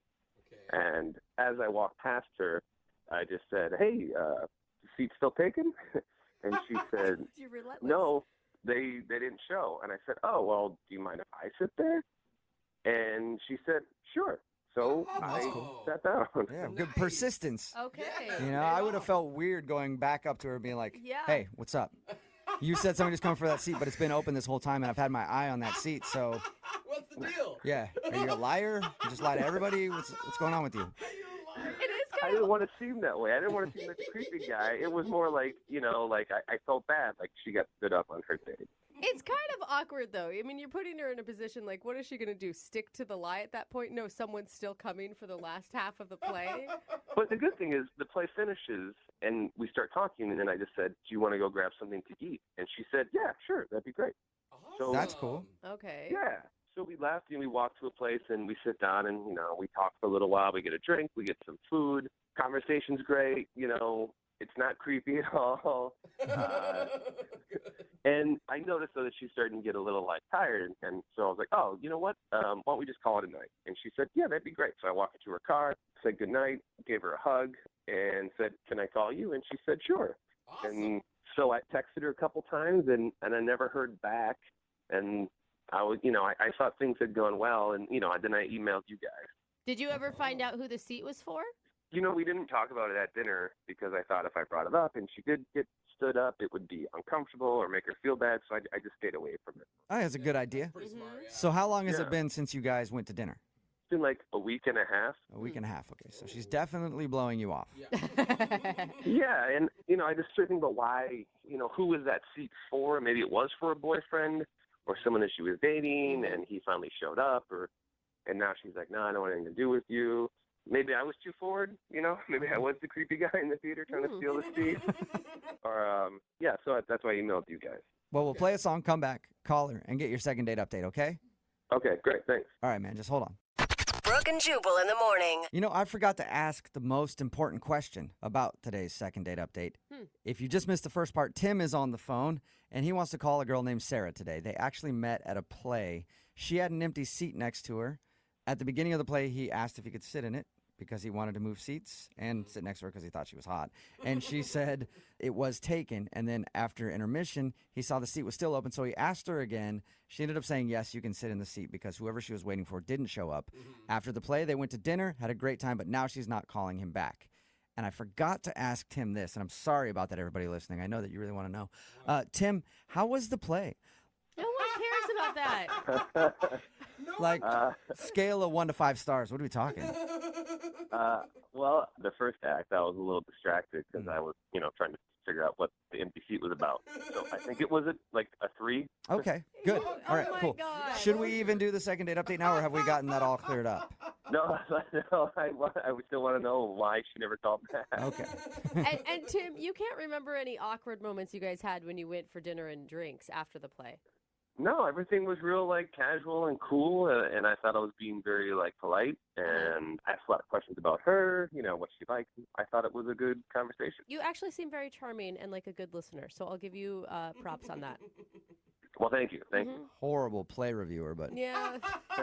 Jubal's got a point. I'm going to dial her phone number right now. Here we go. Okay.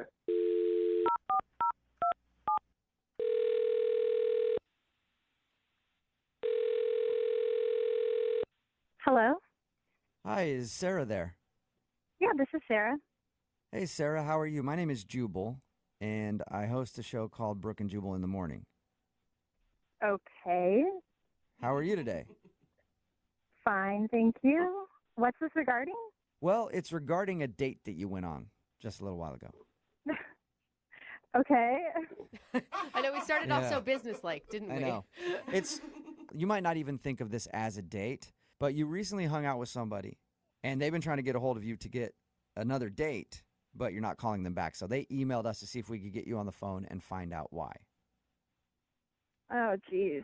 Weird, I know. Good. His name is Tim. Seriously?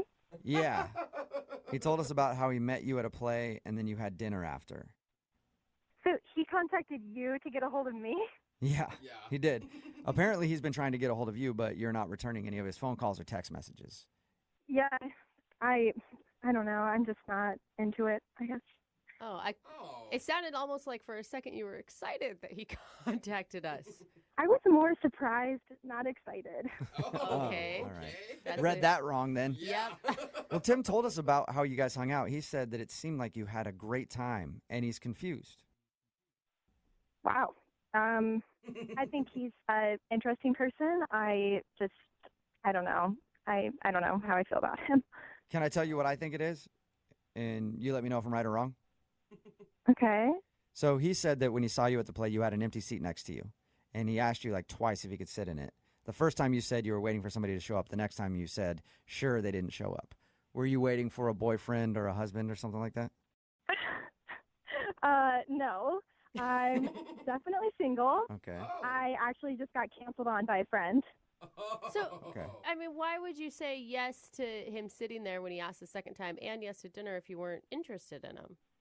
I mean, I was interested in him, but I'd only known him for like 10 seconds. And, that kind of changed once I got to know him. Oh. Really? I told him after we talked to him that he was charming and a good listener. Apparently, I also had a bad read on that. Yeah, I don't know. It was fine. And then at dinner, I just sort of got some red flags. What sort of red flags? Can you tell us? Basically, we were walking into the restaurant, and he steps on my heel. And he just says, oops. And that kind of caught me off guard. Huh? So he stepped on your shoe and then said oops. Yeah, and normal people would apologize if you just stepped on someone, right? Oh, yeah. He didn't say sorry about that? No, he didn't say sorry. It was really strange. And then at dinner, later, he knocks over his glass and it breaks. And when the waitress comes and picks it up, he just says, the glass fell. Oh, so he no didn't, apology. He didn't take responsibility for the shoe or the glass. Yeah, exactly. No apology. If that would have been me, I would have been so embarrassed. You've broken the restaurant's glass. Yeah. And he didn't apologize at all. So was he kind of a jerk then, just pointing out, hey, glass on the ground, pick it up, please? Honestly, it kind of read like that. And that is just not what I'm looking for. I'm just not into somebody who can't say that they're sorry. I'm looking for someone who's more polite and can admit when they've done something wrong, when they've stepped on someone maybe or broken someone else's property. Wow. I mean, it's the first date. And you'd think on the first date, that's when you want to be the most polite. And I think he just has some kind of problem where he can't say he's sorry.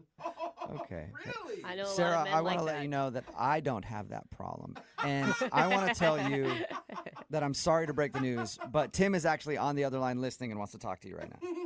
What? Yeah, I'm sorry about that. Tim, are you there? Yeah, hi. Tim, is that you? It's me. Hey. So awkward. Is that the real reason why you didn't call me back? Because I didn't say sorry? Yeah, that's the reason. Wow. I'm sorry. See, I can say it. But I don't know why you're saying it.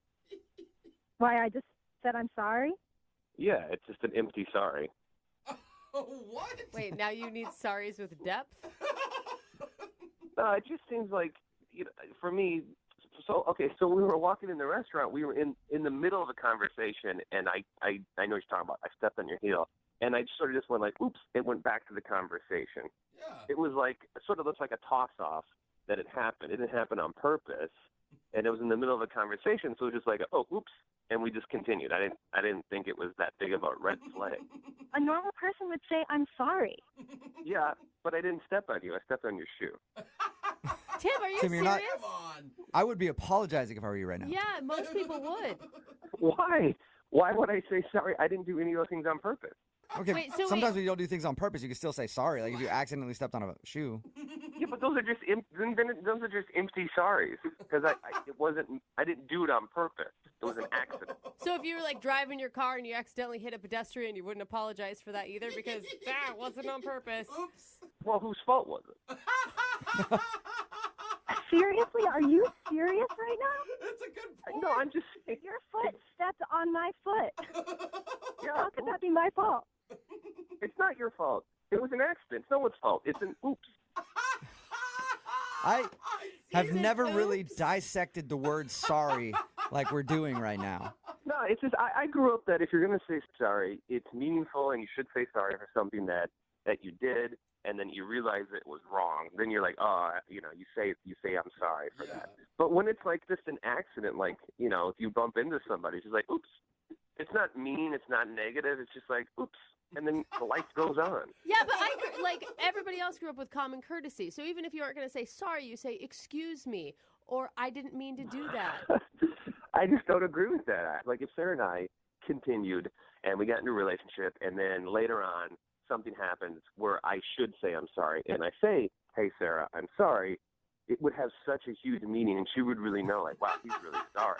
Hey, I cheated on you, but I'm really sorry. And you know I don't throw that word around willy-nilly. No. Yeah, you shouldn't throw it. You're right. You shouldn't throw it around willy-nilly. That is so not what I expected your response to be to all this, Tim. Well, I'm not really sorry about it. Sorry, I'm not sorry. Sarah. Yeah. And you know what, guys, I'm not surprised.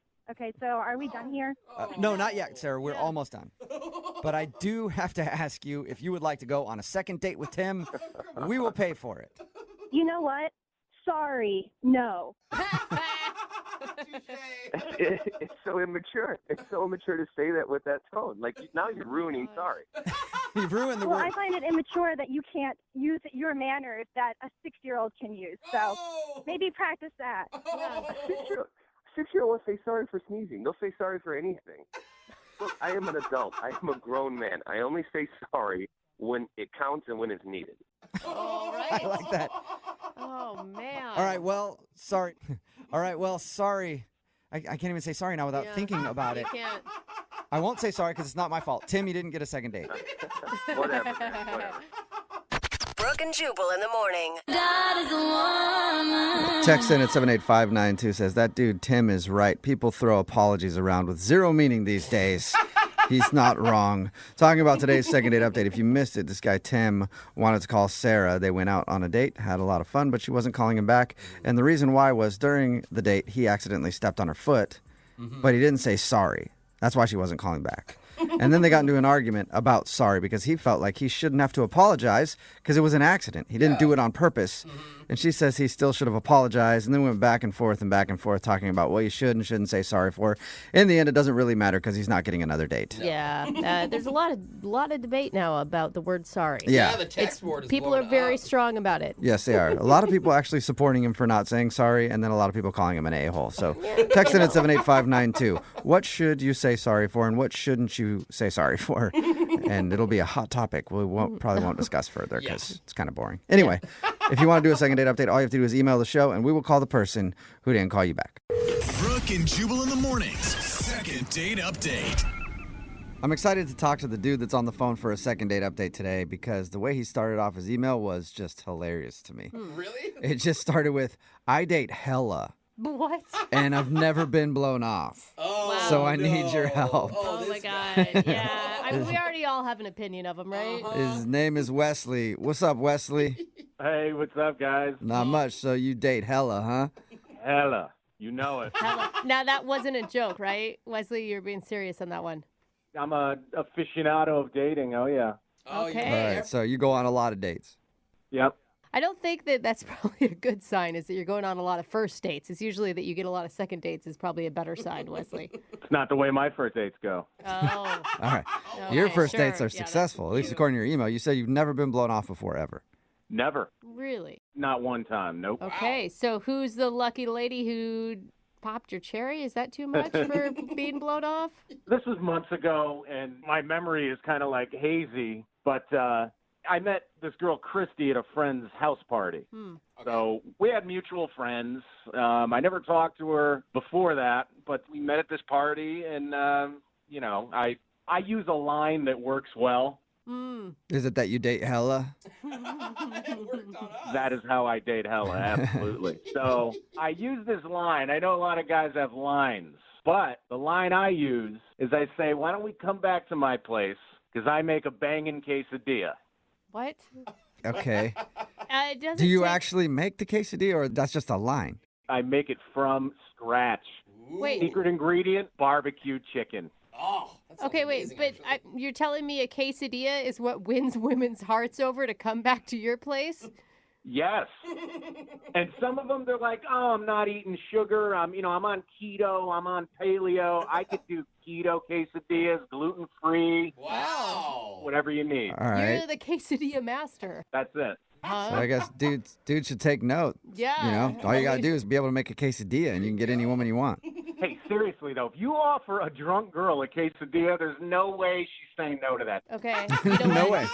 Dude, you offer a drunk me a He is quesadilla, right. there's no way I'm saying no, man. I think you're basically taking home anyone. Yeah. I mean, I'm all right. I'm interested right now. I'm not even drunk yet. So, is that how you met Chrissy then? You used the quesadilla line? Yeah, and we ended up hooking up that night. Mm-hmm. And, God, it was so long ago, I can't even really remember. And we ended up hanging out a few times after that, and then we kind of lost touch. I told you guys I date a lot, so Yeah, we get it. I can't remember why we stopped talking. I don't think there was ever like a conversation where we said, all right, we're done. It just kind of went away. And Why are you thinking about her now? I was on Facebook, and you know how when somebody's profile pops up, it says, somebody you may know? It was her. And you're like, okay. oh, I remember that girl. Yes, she is so hot, and I can't remember why I stopped talking to her. And a girl like that, I have no idea why we would have stopped seeing each other. Between having fun and her being just piping hot, I don't understand. Okay, so you just want some answers. Absolutely, yeah. And can I ask you, since it's hard for you to remember, how many girls are you currently hanging out with right now? I have 2 on the reg right now. Oh, okay. So, I don't know. I mean, and here's the thing. I really don't even want to be exclusive with her. I just kind of want her back on the rotation, back on the regular. All right. What kind of offer is that? Good old rotation. Yep. I mean, maybe she's got her own rotation going and it'll work for her, but have you contacted her? I tried texting her because I still had her number, and, no response. Okay. Wow. I mean, this is really a love story. I cannot wait to get her on the phone and say, remember the guy who kind of remembers you? Every time we hung out, we had a really good time. I don't even think if you asked her if she had fun with me, I guarantee her answer is going to be yes. Okay. So why do you think she's not texting you back then? Honestly, I really don't. I can't put my finger on it. I really don't know. Huh. I could put my finger on a couple of things for you, but I'll just leave those to myself. I bet you would like to put your finger on a couple things, huh? Okay. I like to put my finger on those quesadillas. They sound good. All right. Well, we'll play a song and then come back and call her and get your second date update, okay? Sounds good. Yeah, man. Hang on. Moving 92.5. Brooke and Jubal in the mornings. Second date update. The stomach is the most romantic organ in the body. Because the old saying goes, the way to a man's heart is through the stomach. And apparently, the way to a woman's pants is through the stomach as well. It depends on what direction you're going. Wesley is on the phone with us, and he has a signature move when he meets the ladies. Apparently, when he's out at the clubs or partying or whatever, he says that they should go back to his place because he makes a killer quesadilla. And the way he described them actually sounds pretty delicious. Yeah, right? Jubal actually was into it. And apparently it worked with somebody named Christy, but now she's not calling him back. He also says that he dates a bunch. Like, he's constantly dating. He says he's got 2 girls that he's dating right now. And he was hanging out with Christy for a while. Then she sort of dropped off. He doesn't remember why. He tried to text her a little while ago because he saw her picture come up in his suggestions on Facebook, but she never texted him back. And that has not happened to Wesley before, ever in his life. Is that right, Wesley? Oh, yeah. And I have to ask you, Wesley, are you honest with these women about what your intentions are? Like, you'll tell Christy, I don't want a serious relationship. We just want to have some fun. Brooke, you know what? I could tell that you don't like me. No. I can tell. I think it's fine as long as you're honest with your intentions. I think it's fine to date around as long as you don't tell someone that you're looking for more or pretend like you're in a relationship with them. I disagree. And you know what? You disagree. If you weren't as old as you are, Wesley! Oh, you're coming for me like that, huh? you would be into this if you were younger. You'd be totally into this kind of dating. It does not have to do with age. I'm just asking if you're an honest person. That is an ageless thing, Wesley. I'm pretty honest. I don't like to lead people on. All right. Rude, though, because I'm in my 30s. Thank you very much. But whatever. All right. Well, I will dial her phone number right now. Here we go. Cool.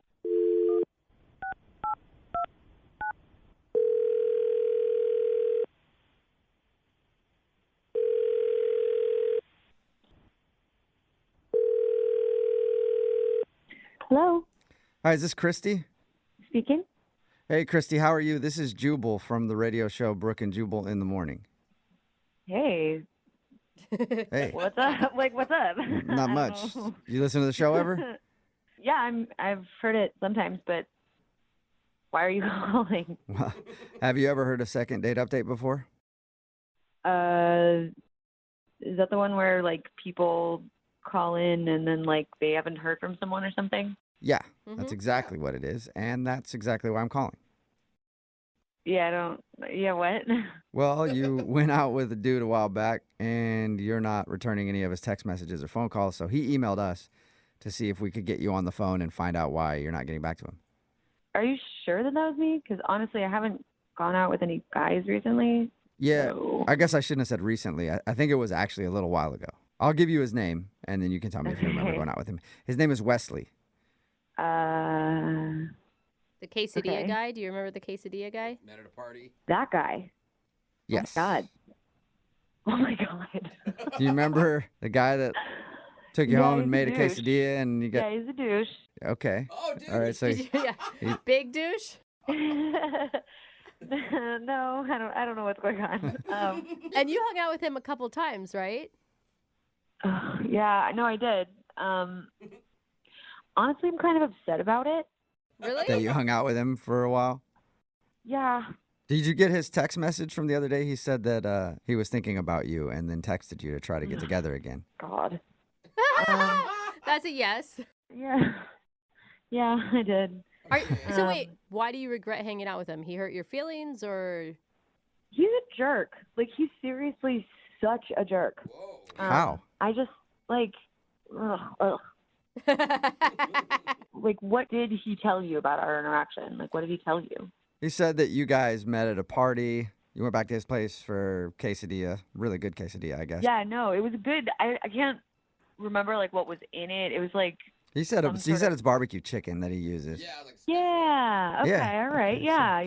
It was really good. We can talk about dating him, or we can just turn this into like a food segment about quesadillas. I'm down with either, whichever you want to do, Christy. He did say that you're very hot. Yes. And fun. He actually can't even remember why you guys stopped talking. Well, that's good. He didn't say anything about his birthday. No, were you guys hanging out on his birthday? We'd hung out a few times, and he's like a doofus, but he was charming. Mm-hmm. So we were like hanging out around the time of his birthday, and a couple of days before, I decided that I liked him. I thought he was cool. So I made him this birthday card. I like made it by hand. That's cute. Yeah, I mean, I liked him. I wanted him to know that I liked him. And when I gave it to him, he laughed and said, "Oh, whoa. You obviously care way more about me than I care about you." Whoa! Wow, dude. Ouch. Oh. So yeah, all that bad, and then he kissed me on the forehead. Ooh, ouch. Yeah, that sucks. That's not cool. That's like saying bless your heart, but Honestly, it was it was not great, but quite frankly, like, even though it was like harsh, he was being honest about it. Yeah. He even, like, we had a conversation afterward, and he was like, you know, I saved my feelings, so you may want to save yours for somewhere else. Whoa, it was like really harsh, but in a weird way, I had some respect for him because he was at least being honest. So quite frankly, the fact that he's calling in now because he can't remember pisses me off. Oh, does it? Do you want to talk to him? What? No. Well, he's on the other line listening and wants to talk to you, so you could talk to him if you want. Christy. Wait, he's What's up? Are you kidding me? What's up? You didn't text me back. Did you hear anything? Did you hear anything Yeah, that I just did. said? But you heard I all think of it's this hilarious. And you're still saying, Christy, what's up? Are you kidding me? You think this is hilarious? You think it's hilarious that you can't remember why we're not talking to each other? I don't know. I think it's funny. I'm sorry. What? Oh my God, you are such a jerk. You have Maybe a so little little card. respect for me that you can't even remember. I mean, now that you mention it, yeah, I guess I remember. Okay. Oh my God, no. So what do you even want from me? Like, I don't really understand what you want from me. I mean, you think we should go out again? I want to see you again. I really do. No, you don't, dude. No, you don't. What makes you say that? Dude, you already tried texting me, and I ignored your text. Get a clue. Yeah, I figured maybe you just forgot to respond. I don't know. I didn't forget to respond. What you did on your birthday was inexcusable. You're still upset over the birthday card thing? Don't you think you're overreacting a little bit? Oh, wow. No, I went through all of that effort to make that card for you, and you just treated me like I was your little pet. I feel so stupid. Look, I didn't ask you to make me a birthday card, all right? That kind of came off a little clingy and a little desperate, so that's on you. I'm sorry. Oh, so every time somebody does something nice for you, that's clingy and desperate, huh? Yeah, I mean, I would have been just as happy if we did the same thing we did the night before. But no, you had to go make it all emotional with feelings and sprinkles and crap. Oh, my God. This is just like nonsense. Like, this is talking to a lunatic.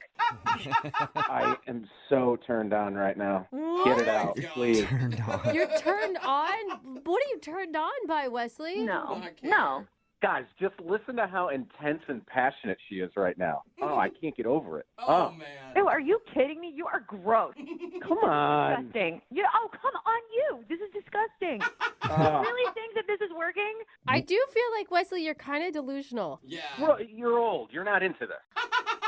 Christy, I heard you tell them that you had a good time with me, that we hung out, it was all good, you loved my quesadillas.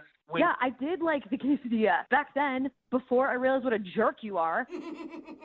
Talk dirty to me. I love it. What? Just get angry. God, no. You're ridiculous. This is ridiculous. Oh, my God. I'm so sorry, Christy. Can I please get off the phone? This is weird. Well, in just a second, I need to ask you a question. Would you like to go out with Wesley again on a second date? Yeah, we'll pay for it. Yeah, oh, my God. It's like you have two Wesleys on the phone right now with you, Christy. What'd you say, Christy? I couldn't hear you. Not a shot in hell. Really. Oh, yeah, Wesley, I was surprised. I thought you were gonna turn her around to your side, and she was gonna go. I really thought she was gonna go for it too, man. Yeah, I know. No, he's being sarcastic, Wesley. Christy, listen, you're not remembering the good times we had. Please try to remember the good shut times. up, you loser. Wesley, I don't think you're getting a second date with Christy. Hey, that's all right, guys, because like I said, I got two other ones right now, so we're good. Okay. All right, well, Christy, thank you for your time. Appreciate it. And she's gone. All right. And Wesley, good luck and continue to date Hella, all right? Yeah, man. Thanks for your help, Yeah, guys. all right. See ya. Brooke and Jubal in the morning. Annika is on the phone with us. Today she wants to do a second date update to a guy named Mike. Apparently they met online and went out, and she's very upset that she's not getting a call back. Danica, how are you? I'm all right. Oh, Right. honey. Are you okay? Well, I mean, I just feel like, I feel like I screwed up a little bit on this one. So, I don't want to cry. I feel really, I feel pretty emotional, and I just feel like it was my fault. Oh, sweetheart. Calm down. Are you nervous to be doing the second date update right now? Is that part of the reason that you're emotional, or are you this emotional about the date that you went on? It's like everything. I mean, it's obviously not trying to call and be all emotional on the radio. I just, when I start, I just, sometimes I can't stop. Yeah. Take a few breaths. We're here to help you out. All right? Oh, gosh. Okay. So tell us about the date. Well, that's the thing. I was supposed to meet him for dinner, and my dog Monkey, I had to walk her before I left, and she wouldn't go to the bathroom, she just wouldn't go, and I couldn't leave because she'll go in the house. Yeah. So I ended up being 5 minutes late. 5 minutes late? That's not even bad. It's not it shouldn't be a big deal to be 5 minutes late. Did something happen to your dog?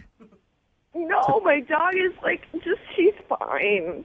Okay. Fine. I thought maybe you were upset because something happened to your dog. I'm just thinking that, I should have been there, and I should have been on time, and I just, I think it shows, poor. Okay, but you were. I like to be tardy. Yeah, but you were 5 minutes late though, Danica. It's not the end of the world. I just felt bad, though, All right. Okay. Hey, Danica, 5 minutes is not really a big deal. 15, 20, 30 minutes late, that kind of gets annoying. 5 minutes late, trust me, I doubt he was really that upset about it. Well, I mean, 5 minutes is fine, maybe fine for a normal date, but, what if it's, the one, or it's the one you think is your dream man? Did you think this guy was your dream man? I met him online, and he is, everything that I want in a man. Okay, wait, hold on. Had you ever even... I'm not like this. I'm not like this. Okay, take a deep breath. Again, you're going to be okay, Danica. Did you talk to him for a long time before your guys' first date? Well, I mean, obviously, we talked a couple times, but just his profile is everything. All right. Sorry to laugh. One's Yeah, a lot. keep it down, Jose. Sorry, dude. It's okay. I mean, I know it's kind of funny to some people, but it's just kind of how I react. Well, it's not necessarily laughing at you crying about the situation. It's more, it was 5 minutes late. Yeah. And for most people, they would not get that worked up. If that's how you express yourself, that's how you express yourself. I guess so. Were you this visibly upset when you actually met him? Well, I was, yeah. I mean, I was driving, and, of course, I was, like, getting emotional in the car, and I was mad at my dog, and, like, that's hard. And then I got to the restaurant, and, I realized I hadn't even combed my hair, and my mascara was everywhere. And so I was just trying to be, I tried to play it off. So it was obvious that you had been crying. Yeah, I mean, yeah. And I like, used myself to the bathroom to, like, go, like, get it together, Yeah. And I came out and I sort of just lost it again, I mean, like, he was so sweet, and I started telling him about Monkey, and it was... What did he do when you started crying? He's, like, looked really surprised. He's a sensitive person, so sure he was upset for me, but he was, like, being strong. So you guys continued the date after you were crying about your dog? Yeah, I mean, once I told him what had happened with Monkey, and, it made me feel better. We had eaten, and then the date was sort of over anyway, so... Okay. How did it end with him? He gave me a hug, and like a really super loving hug, and he just made me feel better. And I said, can I get a do-over? Like, this isn't me. This isn't how I am. And I texted him like a bunch of times. Not that many, but, like enough that I probably thought I would hear back from him by now. So I don't understand why he wouldn't let me just have a do-over. Yeah, but Danica, if I went out on a date with you like that and you started bawling on the date, it would probably freak me out. Yeah. Either that or I would start crying too, and then we'd just be a mess, just the both of us at the table.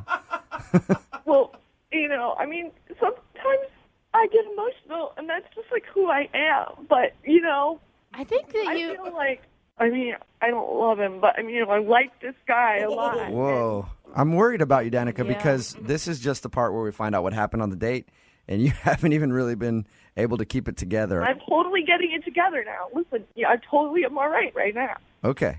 All right. I don't know We'll play a song. Do we have to? Come back. Call him and get your second date update, all right?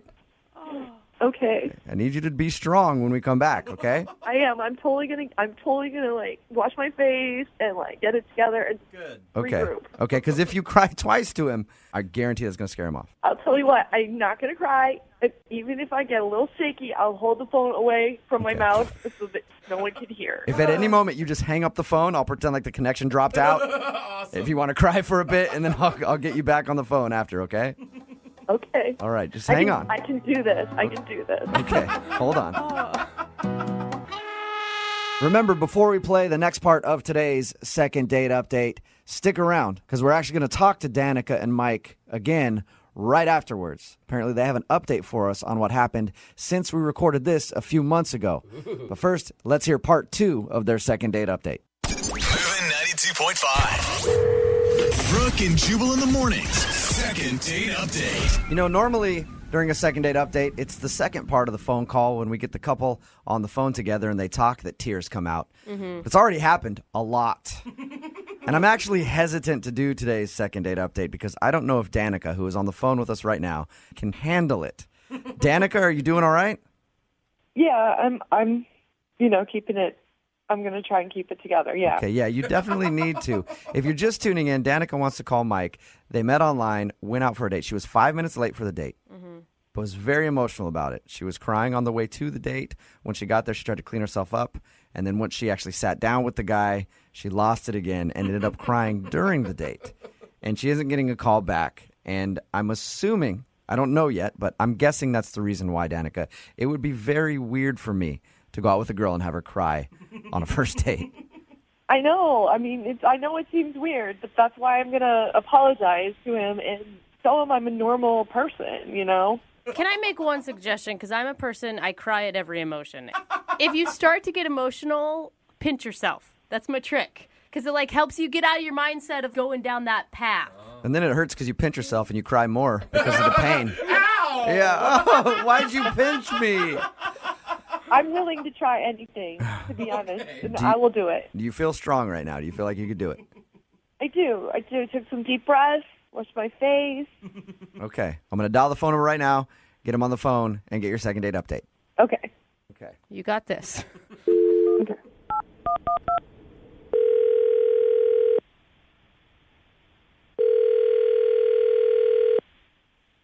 Hello? Hi, can I speak to Mike, please? This is Mike. Mike, how you doing? This is Jubal from Brooke and Jubal in the morning. I'm sorry, where are you calling from? Brooke and Jubal in the morning, the radio show. Okay. Did I win something? No, you didn't. I'm calling you because we recently got an email from somebody who went out on a date with you. Okay. And she's been trying to get a second date, but you haven't been returning any of her phone calls or text messages. So she asked if I could get you on the phone and find out why. Seriously? Mm-hmm. Her name is Danica, and I'm gonna take a wild guess and say that you remember this date. Oh. Yes, I do. So she emailed you to call me. Yeah, it's a segment we do on our show called The Second Date Update. That's a little awkward, but okay. What did you think of Danica, first off? I mean, Danica is a really sweet individual. I mean, she has a really great heart. I would just say that she is a very highly emotional person. Mm-hmm. Yeah. We've talked to her about your date, and it was obvious from our conversation that she's very emotional. Oh, okay, right. So then you got a little bit of that. Mm-hmm. I mean, I'm a sensitive guy, and I'm a Pisces. I pick up on people's vibes, immediately. Mm-hmm. So I get it, but I mean, I've never experienced anything like that date ever in my life. She told us about it, and how she was 5 minutes late, and she was very upset about that, and she had been crying before. And my God, I thought, she ran in the restaurant and had no idea what was going on. She had mascara down her face, and she was telling me about her dog named Monkey, and she literally started crying hardcore at the table. And did you think at first? Did you think the dog died or something? That's exactly what I thought. So I'm in shock, because of the way she's reacting to it, but then she was so honestly upset that it was making me upset, and I felt so bad for her, but I didn't know what to do. So she's freaking bawling, and I'm sitting here she kind of got me teary-eyed, and and here we're like a mess sitting in the restaurant, like everybody's staring at us. Oh my gosh! Wow. Yeah, that would be awkward. Oh man, that would definitely be awkward. Yeah, it was the most awkward experience I've ever had in my life, and I feel bad for her. I mean, she's got a great heart. Yeah, it sounds like she's a very sensitive person. I don't know what I would do if I was in your shoes. I'm a sucker when girls cry. Why do you think I can't ever break up with girls? Because they always like to cry as soon as you say I don't want to be with you, and then I'm like, all right, well, we'll stay. So I don't know what I would do if I was in your shoes. Yeah, and finally when we left, I mean, I was pretty much in a really weird mood afterwards. I mean, when someone is deeply, deeply emotional for an hour, I was kind of a wreck, quite frankly. I would have felt emotionally spent after that too. I mean, that's the right word to use. Totally spent. Oh my God! All because she was 5 minutes late to your date. Because she was late, and because she couldn't get her dog to use the bathroom or something. That's the craziest part. Mike, I have to tell you this right now. Danica is actually on the phone listening. Are you serious? Yeah, I am. Hi, Mike. I'm so, first I just want to say, listening to you, the way that you just told our story was so sweet, and you're such a nice guy, and I don't know what to say. I'm Why so are you embarrassed. Why are you crying now, Danica? You're gonna get me choked up here. Why are you crying? Because I'm just trying to, I'm actually trying not to cry, and that's making me cry more. Oh God, Danica. Because I really care about you, and I really thought that, after all we talked about online, I just knew you're such a good person, and then I came, and then I ruined everything, and I totally a terrible. I just felt No. Stop. You're not a terrible person. You didn't ruin anything. Okay, I am sorry that that I couldn't deal with the situation properly. I apologize. But it's like we talked so many times, and was building up towards the date, and then I show up and I'm late, and that's so inconsiderate, and I felt so stupid. And No. It's okay. It's okay. You were late. I mean, it's that happens. It's not any reason to Oh my gosh, honey. No. Don't cry. Come on, Danica. Don't. Trying not to. I swear. I just wanna say that, and I know you've been avoiding my calls and my texts, and I understand. I have, and I'm sorry. Okay, I'm sorry about that. Okay. Come on now. I mean, look. I'm an emotional guy too. I mean, how are we supposed to function as a normal couple if I'm so sensitive and in tune to you, and you're connected to your heart, right? I mean, how are we supposed to balance that?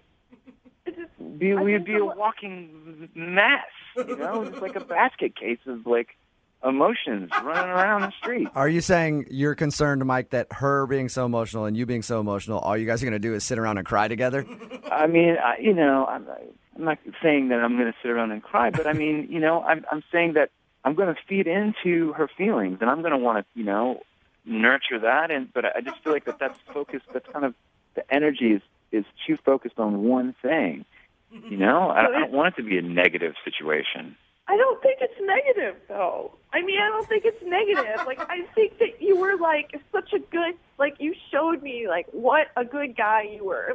Just, sit there, and you were so sweet to me and so comforting, and, that's exactly the kind of guy I need. Hey, look, you are sweet, okay? And that's why I was there. It's just...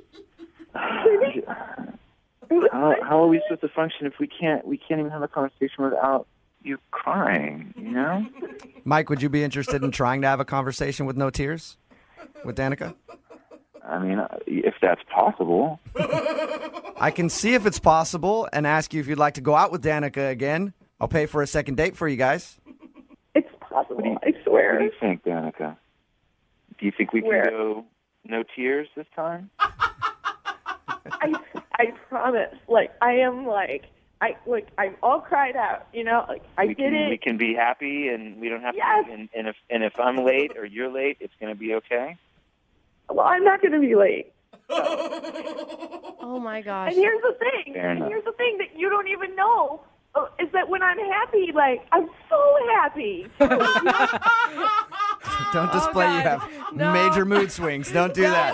I go from super happy to tears Danica. in the matter of seconds. All right. Well, Mike, so you will go out with Danica again?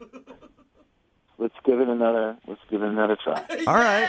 That is awesome. It's going to be amazing. It already is. I can't believe it's happening, Danica. You may have found, you're right, your dream man, all right? I told you, Brooke, yeah. This is so awesome. Don't screw it up, okay? No more tears. No more tears. I'm totally going to keep it together. Okay. Congratulations, Danica. You got your second date. Oh, my God. Thank you so much, you guys. You're welcome. My God. I'm so excited. Mike, thank you very much. I look forward to hearing back from you guys after you go out. Okay, yeah, we'll keep you updated. Today's second date update brought to you by Xanax. Brooke and Jubal in the morning. You just heard one of the most popular second date updates that we've ever done on this show. Yeah. With Danica and Mike, who miraculously agreed to see each other one more time, even after Danica would not stop crying. She's an like a emotional second. girl. It's okay. It's been a few months since we recorded that call, and we have them both actually on the phone right now because people have been asking for this, for us to do updates on the second date updates. Yeah. So, hey, guys, how you doing? Hi. Hi, how's it going? Pretty good. Thanks for coming on the show. And so, first question I have for Danica is, last time we talked to you, you were having trouble holding it together. Very emotional. How are your emotions right now? Are you going to be okay?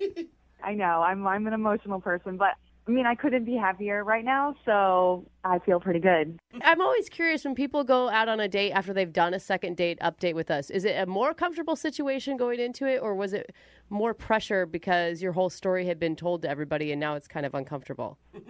Well, I think it kind of gave us something to, like, go from and talk about and laugh at, I guess. I think I was definitely more nervous. Really? Yeah, I don't know why. I don't know. Because you heard the way that she was crying on the phone, and you were like, I don't know if I should have agreed to a second date here. You know, I have to say, though, I'm so thankful because if it wasn't for you guys, I don't know that we would have been where we are now, you know? Right. Wow. So, Danica, you wrote in saying that you wanted to update our listeners on something. Yes. Okay. So, well, I mean, we're moving in together. Shut up! Really? That is so cute. Awesome. I'm so excited, and everything has really just, I don't know, it's moved kind of quickly, but I feel like we just get each other, and I can't wait. You know, he's my best friend, and he's just everything that I've ever needed or wanted in Thank you. a boyfriend. So, Oh, look at See, this. it's a So second date cute. update that actually worked out, you know? So cool. you guys really helped. I think really did help the situation, I think. That's They good. sound so happy. You know, Mike, you told our producer off air that there's an update that Danica doesn't know about that you wanted to share. Yes, I did. What? He's like, we're breaking up. Yeah, about that. Oh my There's God. somebody else. It's been great, however. Absolutely not. That's not funny, though, really. Yeah, don't cry, Danica. I'm just joking. You guys are obviously very happy with each other. But apparently you told our producer boy, that you had something that you wanted to tell us about. So I feel like it's only appropriate since we would have never had a second chance without you guys. And, I mean, I'm so excited that we're moving in together. I'm so excited to be with you. And I think that this is really the first time that I felt so honestly connected to someone. Aww. And Sorry, it's cute. and I absolutely love you. And you would make me the happiest man if you would marry me. Oh my God. Are you? I'm so serious right now. Oh my God. Are you just? She's crying. There it goes. Of course she's crying. Every girl cries in this moment. She hasn't said yes or no, though. I'm about to I know. tear up. I'm sorry I'm doing this on the air, but I just feel like it's appropriate. And Danica, I've never been happier Oh my God, I love you so much. in my Yes, life. of course. She said yes. Yes. Oh, Oh my God. Congratulations. Danica, are you all right? I can't talk. I can't think. Yeah, you can take a couple minutes to breathe, Danica. That's fine. Congratulations, though. Holy crap. So is that a yes, Danica? Yes, yes. I was so excited. Oh, my mom. Something about her mom.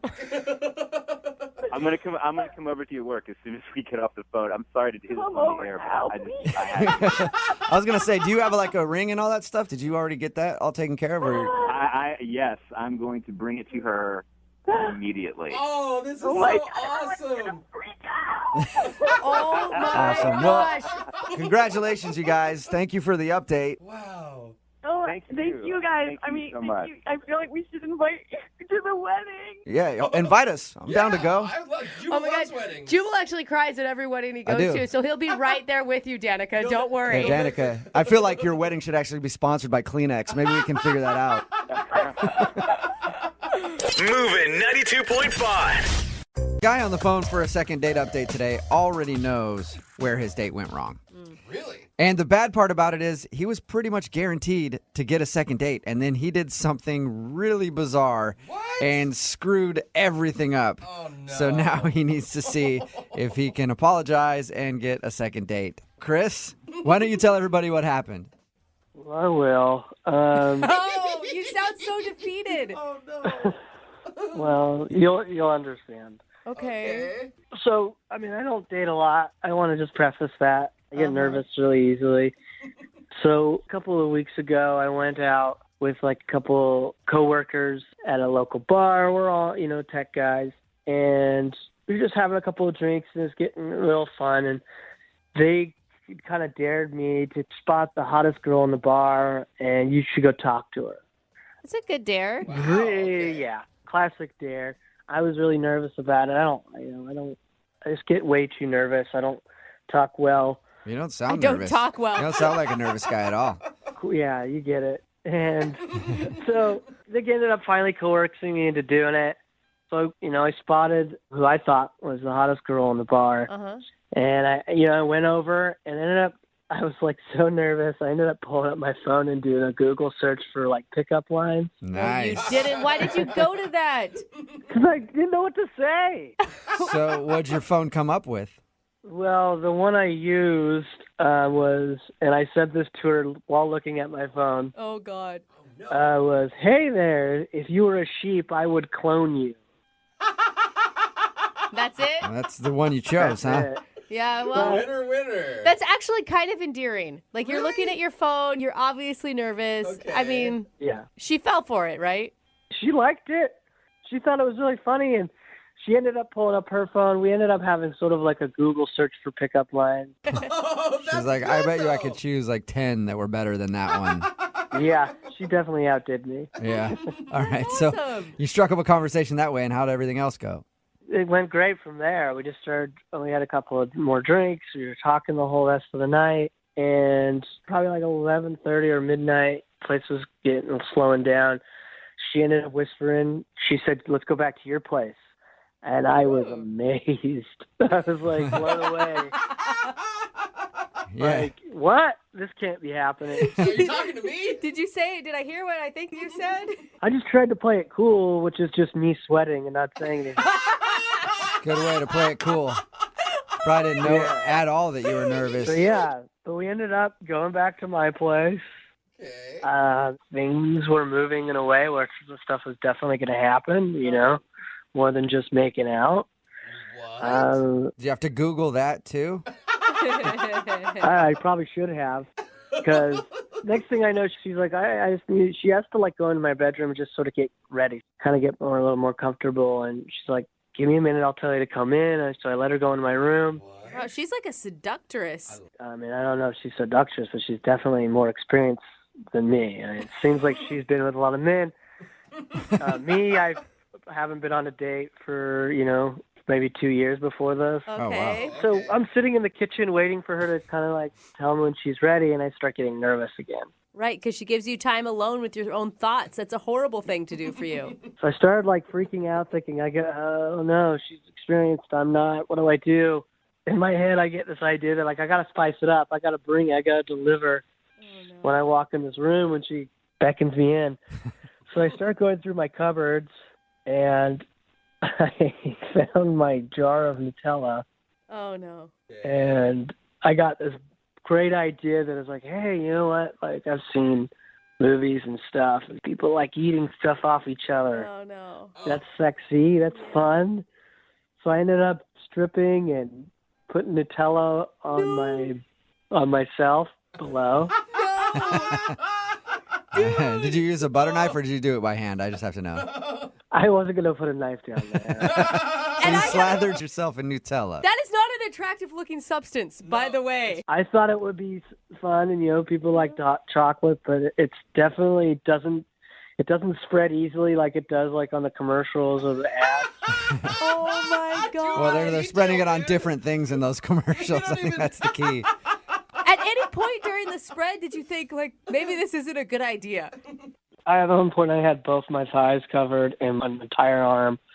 I don't think there was any point of going back. Yeah. You can't really play that off. You covered a lot of body area. Yeah. I was thinking just like the important ones. Your entire arm was covered in Nutella?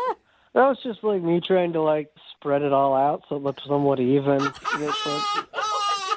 I was trying to make it look impressive as much as possible. Except for it leads to like hours of having to lick it off. Like you're tired by the time that's going to be done. I didn't think any of this out. It was just impulsive. What did she say? What happened when you walked in the room? Oh, yeah. Well, she called me in and I went in there completely covered in, almost completely covered in Nutella. And that image. Yeah. Oh, God. It was kind of just like immediately she was first surprised, really confused, and then just horrified. Yeah. Did you explain to her that it was Nutella before she started thinking it was other things? That's the thing. I don't think I ever did explain it was Nutella. I think she just got up and she left. Just pooped herself or something? I hope she didn't think that. You're just like, all girls love Nutella, right? Did she say anything to you before she left? She just said it's late, I gotta go. No. And just let you sit there sticky? Yeah, I mean, I do remember saying, no, don't. Wait, don't go. And then she just kind of didn't respond and just walked right past me. Oh, wait, don't go. I need an adult. I need somebody to help me clean up. Yeah. Oh, my God. Did you hear from her at all after this such an embarrassing experience? Oh, my God. Well, no. I mean, I've been trying. I just called her and I've sent some texts, but she hasn't responded. Have you explained yourself in any of the phone calls or text messages? I was kind of wanting to talk to her directly. So she hasn't responded, so I haven't had a chance to. But I think if I could, we'd have a chance of going on like a second date. Yeah. Well, I bet she'll remember you when we call. Oh, God. Yeah. I don't see how she could forget me. If she gets you confused with somebody else, you probably don't want another date with her. So. That happens to me all the time. All right. We're going to play a song, come back, and then we'll call her and see if you can talk yourself into a second date, okay? Thank you. All right, hang on. Moving 92.5. Brooke and Jubal in the mornings. Second date update. I'm just going to go ahead and add today's second date update to the list of things I never thought I'd say. But Chris is on the phone, and Chris thinks he's not getting a call back for a date because he slathered himself in Nutella. That's right. You heard me correctly. Chris slathered himself in Nutella, and that's why he's not getting a call back. He met a girl. Hey, Chris, I never got her name from you. What's her name? Mariella? Mariella, okay. Chris met Mariella out at a bar.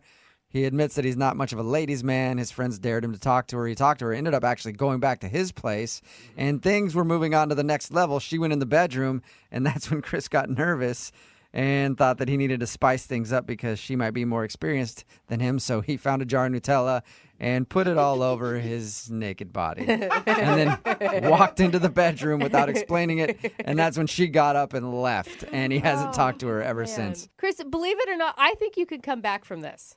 Are you serious? I'm serious. I think that you're cute and endearing and you seem sincere.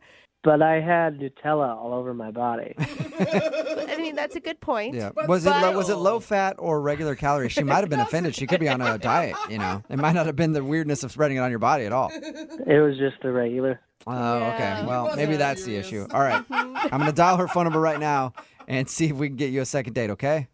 All right. I'm just really nervous. You're not near your kitchen, are you? That's a good question. Okay. Just keep it to regular nerves right now. Okay. All right. Here we go.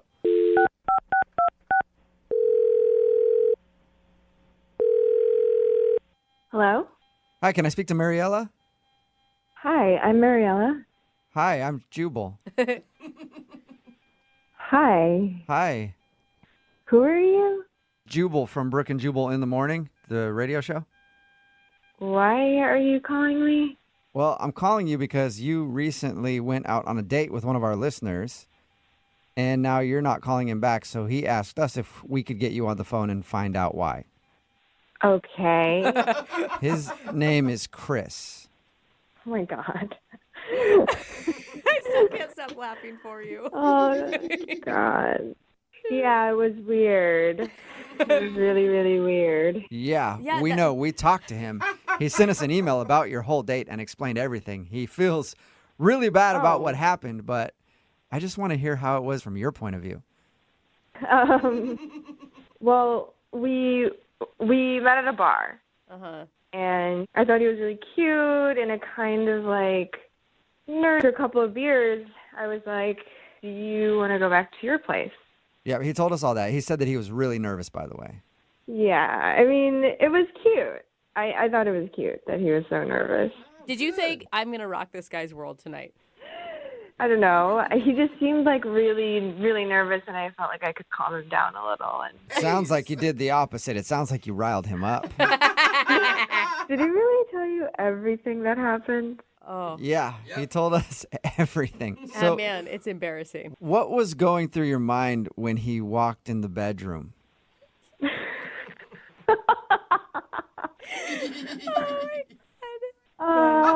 She can't even control herself. I do not blame you. Well, he walks in and he's completely naked, and it looked like someone took him and just dipped him in a porta potty or something. 'Cause he had, it was so bad. He had just like brown sludge all over his body. Have you ever been with a guy and he just walked into the bedroom with brown stuff all over him? No. I mean, just was the walking into first. the bedroom naked is enough to kind of scare you. Like, they were already skipping some steps of foreplay there. Yeah, that alone was like really intense. And then I was just standing there, and he just whispered to me, "I hope you're hungry." Oh my God! That part God! he didn't tell us. God, he committed to this, didn't he? And did you answer him at all? No, I just like ran out of there and right out of his apartment. I didn't even say bye. It was just freaky, and I don't think I have anyone. something to say here. What's that? I have something to say here. What's going on? Oh, that's Chris. He's actually on the other line listening and wants to talk to you.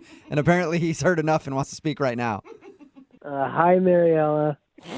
Oh my God, hi. I can understand where you're coming from, but what I had on me was not feces. It was Nutella. You know, the chocolate treat. I know what Nutella is. Why did you put it all over your body? Oh, I thought it would be sexy in the moment. Well, at least it wasn't the first thing I was thinking. Yeah. Why would you do that? You know how, like, strawberries and whipped cream are fun and sexy. I just thought that, and I didn't have any of that, so I just went with what I had. He improvised. Like, why would you put it on your body? Like, it was all over your body. Well, I don't know. I just started putting it some places. Thought it would look weird if there was just one area. Thought maybe it would make more sense a lot of areas. I get it now. It wasn't the smartest choice. It was just me trying. You should always discuss food items in the bedroom prior to bringing them into the bedroom. I know that now. I mean, duh. I figured it out the hard way. Yeah, so I'm sorry, Mariella. I mean, I didn't mean to freak you out. I was just trying to have a good time, and, it got off the rails. Yeah, that'll happen. You're trying to have a good time. Before you know it, your lap's covered in Nutella. Yeah. And your arms, and your chest, and your knees. I mean, I was just trying to be sexy, and then sexy went all wrong. Yeah, that was like the weirdest thing I've ever seen. Well, can I interest you in doing it again? Because Chris would love to go on a second date with you. We will pay for it if you'll go out with him again. Mariella, before you decide, it will not happen again. Any kind of food thing, I won't do it. I think we'll have a really great time. Please go out on a second date. Good. I think you should give him a chance. I mean, I know that image is going to be hard to erase from your memory. But honestly, he said some really sweet things about you. Well, obviously this was a really bad, tragic mistake. And I can tell that you had really sweet intentions behind it. Yeah, I did. I only had good intentions. Really sweet intentions. Chocolate hazelnut sweet, to be exact. So, will you go out with him again, Mariella? Yeah, I'll give him another chance. Why not? Yes! Really? I knew you could do it, Chris. Congratulations, Chris. You got a second date. It's going to be fun, and if you want to try some other foods, I'd be down for that. You're like at a restaurant, though, Chris. That's what I meant. You didn't think I meant the other thing, right? I think you need to be very clear with Chris going forward about all food activities. Brooke and Jubal in the morning. Text in at 78592 says, sadly, I can relate to the guy in today's second date update. You are probably the only person out there who can actually relate to him. If you missed today's second date update, this dude named Chris wanted to call Mariella. They went out, they met at a bar, went back to his place, and were fooling around a little bit, and things got serious. He admitted to us that he's not very experienced when it comes to dating at all, and he thought maybe she was more experienced, so he wanted to spice things up before they got ready to be intimate. And his idea was to go to his kitchen, raid the cabinets, and add some food to spice things up. And he chose Nutella and rubbed Nutella all over his body before going into the bedroom naked with Nutella rubbed on him. And that's when she left. He didn't even get a chance to explain it was Nutella. She thought it was something else. Yeah. Well, it's not an attractive substance. But the thing is, I get where his mind was because it is delicious. It is. I mean, if you're going to pick a delicious substance, it's just the wrong shade of color. She everything. left and wasn't calling him back. We got her on the phone and eventually explained that it was Nutella and that the reason he did it was because he was nervous. And he actually got a second date. I knew Amazing. he would. He's sweet, though. That's he was why. just sincere, you know? Everybody texting in at 78592 wants to go out with him. Everybody loved him. He's like the Hey, ladies' and man. here's the thing. He would put a lot of effort into your date. Yeah, and if you like Nutella, bonus. Yep. Remember, if you want to do a second date update, all you have to do is email the show, and we will call the person who didn't call you back. Moving 92.5. Brooke and Jubal's second date update. Trying to get back in the dating world is hard when you've recently gone through a divorce. And that's why you should date people while you're still married. Then you don't ever lose practice, you know? But I'm no relationship expert. Definitely but not. I should be. Anyway, Matthew is on the phone right now, and that's what he said in his email. He's recently divorced, decided to get back into the dating world, and now somebody's not calling him back. What's up, Matthew? How are you? I'm good. How are you? Oh, man. How long has it been since you were in the dating world? Well, I was married for 5 years, and then I got divorced, and I didn't date again for at least 2 years. Oh, dang. Okay, wow. It's a long time. It's been a minute. Yeah. So the girl you want to call today, what's her name? Her name is Charlotte. Charlotte, all right. And how did you meet Charlotte? Online. Okay, and is this the first time you've ever done online dating? It was the first time I've done any dating. In a long time. Okay, so All right. Charlotte is your first foray, what's the word there? I don't know. Foray, I First, think. yeah. Soiree? I don't know. Soiree? I don't Some sort of A. Yeah. It's his first date. The first date since you've been divorced.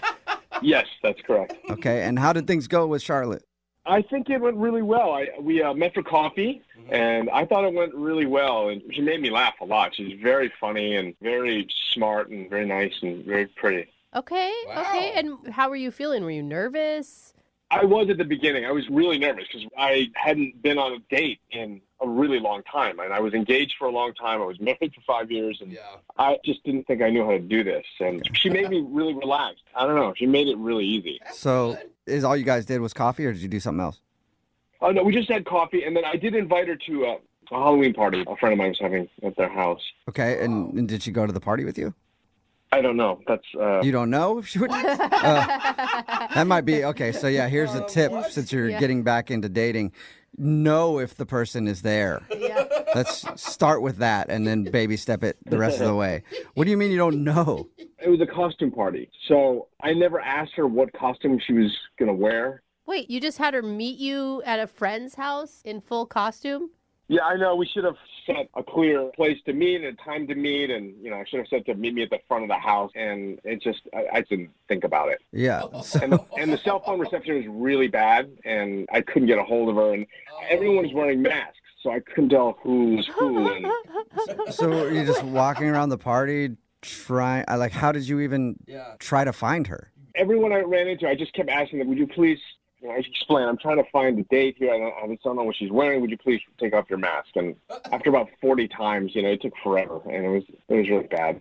Yeah, that sounds terrible. So wait, what do you think? Do you think she didn't go, or do you think that you just missed her? I don't know. I spent the whole night looking for her, and she either left really annoyed with me, which I would totally understand, or, God forbid, she left with someone else. And... Yeah. Man, did you try to get a hold of her after? I'm assuming you did. I did, and she hasn't answered. First of all, even if it doesn't go anywhere, I just want to apologize because I feel like I invited her to a friend's house. She didn't know anyone, and it's just not a nice thing to do, and I feel pretty terrible about that. Right, because she's either not responding to you because she wants nothing to do with you because she didn't like you, or because she's mad at you because she felt she got ditched at the party. Yeah, I felt like a complete idiot, and I spent pretty much the whole night alone talking to people in weird masks. And sounds fun to me. Yeah, and frankly, I was trying to avoid conversations with people. It was just a weird thing to be able to go, can I see your mask? And say, no, next. I couldn't do that. I forgot to ask you, what did you dress up as for Halloween? Were you also wearing a mask? I was like a scary dude.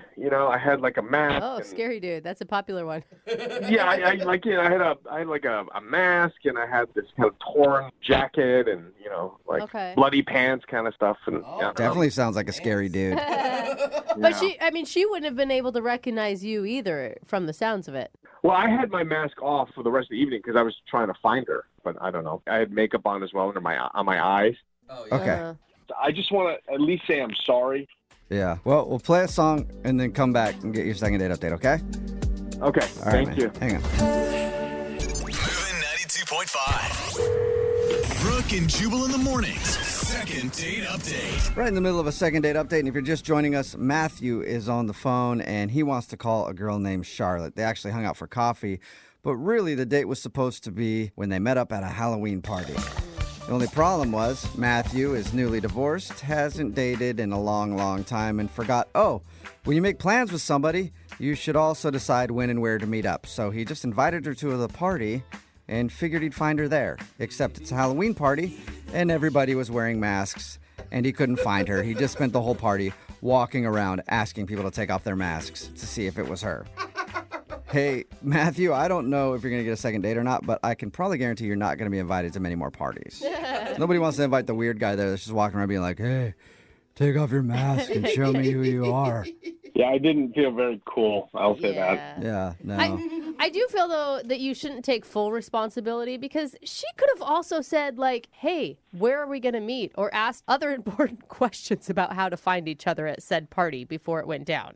Yeah, I just totally underestimated the number of people that were going to be there. I just thought, it'd be a few people, and we'd all kind of check out each other's costumes and just eat some cheese or something, And yeah.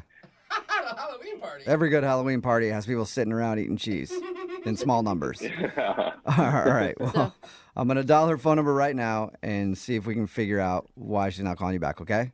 Okay. And even if she completely hates me and has no further interest, I just want to at least say I'm sorry for standing her up unwittingly. It's a rookie mistake. You haven't been dating in a long time. All right, I'm going to dial her phone number right now.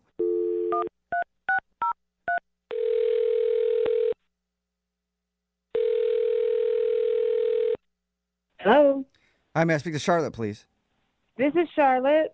Hey, Charlotte, how are you? This is Jubal from the radio show Brooke and Jubal in the Morning. Who? Jubal from Brooke and Jubal in the Morning. It's a radio show. I'm sorry, I've never heard of you.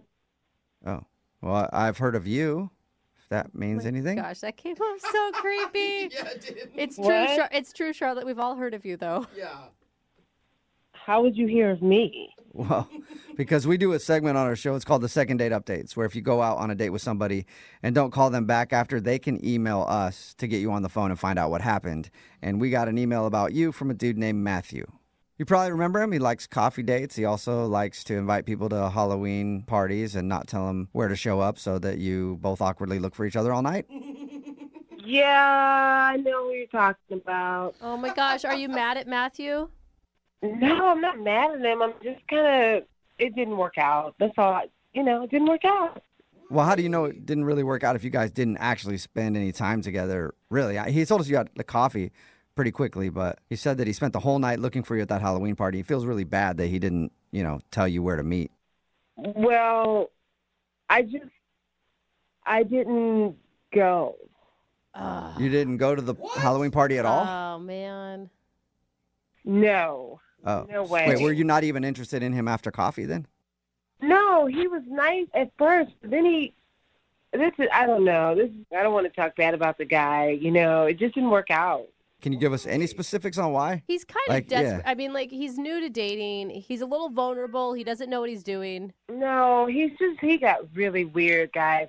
He was really peculiar. Really? How so? We talked to him. He sounds pretty normal to me. Mm-hmm. Oh, you talked to him? Did he tell you that he was really, really into taking Halloween to a whole nother level? What do you mean, a whole nother level? For me, it sounded like he was going to make Halloween a reality, right? He was totally into, serial killer stuff. Okay, that's time to check out. I'm with you, Charlotte. I'm done. What do you mean, though? Okay, so there was just a lot of details that he went overboard with. And it just made me uncomfortable. He told us his costume was a bad dude. That's pretty much how he described it to us. Scary dude. Yeah, scary dude. Well, yeah. Well, I'm glad I didn't see it because the way he describes it, I didn't want to see it. Yeah, it makes sense. You meet a guy online, you go to coffee, he starts discussing serial killer details. That is a big enough red flag, I think, for anyone. To be fair to him, because he was a nice enough guy, he was really, really into Halloween, but he was also really, really, really into serial killers. And so I couldn't tell which one he liked the most. Yeah, that would say to me he probably is a serial killer. I have a feeling they often don't really give all their cards right away. And they're always nice guys. They always come across as nice guys. You're right. He was really nice, and that freaks me out even more thinking about it. Yeah. And he was also very attractive. Yeah, anytime I meet anybody who's overly nice and attractive, I always know they're a serial killer. So I'm glad you didn't show up. Okay, wait a second. Whose side are you on? Well, not yours, serial killer. What's going on here? Oh, Charlotte, that's Matthew. He's actually on the other line listening to the conversation and wants to talk to you. Probably sharpening his knives while he's listening, but he's on the other line listening. Oh, my God. I'm not sharpening my knives. Okay. I'm not. Anyway, Charlotte, I have been on the phone, and I've been listening to this entire conversation, and I can assure you that I am not a creepy, crazy serial killer. It's Halloween. Yeah, but that's not the first thing you say on a date with someone you've never met before. You've got a shiny plastic knife. Did you hear what you just said? Because you just referenced a plastic knife. Now that's steel knife, a plastic knife. Well, it's hard to know when you're saying something that's real and something that's fake when you meet someone and they're talking about serial killing. Yeah. I mean, Matthew, you've got to hear what she's saying. If you want to be a single dude that's getting ladies, you dress up like Thor or Superman or something, not as someone who may kill you and stuff you in a trunk. I'm going to admit, I did a lot of extensive research, and I did pay attention to the details of this. But I only did it because I wanted to be really authentic, because I think costumes often fall flat when you don't really pay attention to the details and let your character become very generic. So I had things like extra large shoes that had actually no pattern on the sole. I thought of things like that. You went that far. That's the fun of it. No one cares, but it's just fun to do it, to fantasize. Why do you need to go that far to play a serial killer? Yeah. You're playing. It's Halloween. You're right. It's only Halloween, but it only happens once a year, and you only have one shot to get it right. And I've been married and divorced, and I haven't had a party in a really long time, and I just want to have fun. I just want to go crazy. I'm tired of See what he just said? He wants to go crazy. And he's divorced. And he might have issues with the fact that him and his wife split up. I mean, come on, I'm not walking into that. I will say, Matthew, I'm questioning whether or not your wife is still alive. Can we contact her? No, please. She's alive, unfortunately. Yeah, if he was a real serial killer, she might not be around anymore. See what I mean? I was kidding. It's a joke. I'm just trying to say that I wanted to do it right on Halloween, and that's why I spent all this time to be as close to authentic serial killer as I could be. Yeah, but think about it. I'm on a first date with you, and you're going on and on about how serial killers get away with their crimes, how they wear latex gloves and shoes where you can't get the prints, and it just sounded like you knew way too much about serial killers. Yeah. Charlotte, that's absolutely correct, but that's because I prepared. Prepared to do what? It's Halloween. Serial killers don't really have a look, you know. That's the point. That's not necessarily true. I have done a lot of research on them. Yeah. He knows exactly what they look like, what they talk like, everything. Oh my gosh. Regardless, it's just Halloween. It was one night. I'm really glad, actually, you didn't try and go to this party and I got stood up by me because I didn't tell you where we should meet. So that being said, I would love to pick up where we left off. Yeah, see, Charlotte, Matthew doesn't want to kill you. He wants to date you. So would you go on a second date with Matthew? We'll pay for it. I have to follow my instincts, guys, and I just don't feel good about it. You know what? I'm going to be honest with you. I'm with you. I want to like him. I do. And I want to, give him the benefit of the doubt. But there's still a small chance that he could be a serial killer. And that's still a chance. No. Are you starting to get angry, Matthew? I'm sensing some anger. Please, no, I swear. I'm a good person. Charlotte, are you sure? It sounds like Matthew just got really wrapped up in his costume. Yeah. Well, he can email me and I'll think about it, but I don't feel good about it, so probably not. Okay, be careful. Those serial killers, they're persuasive.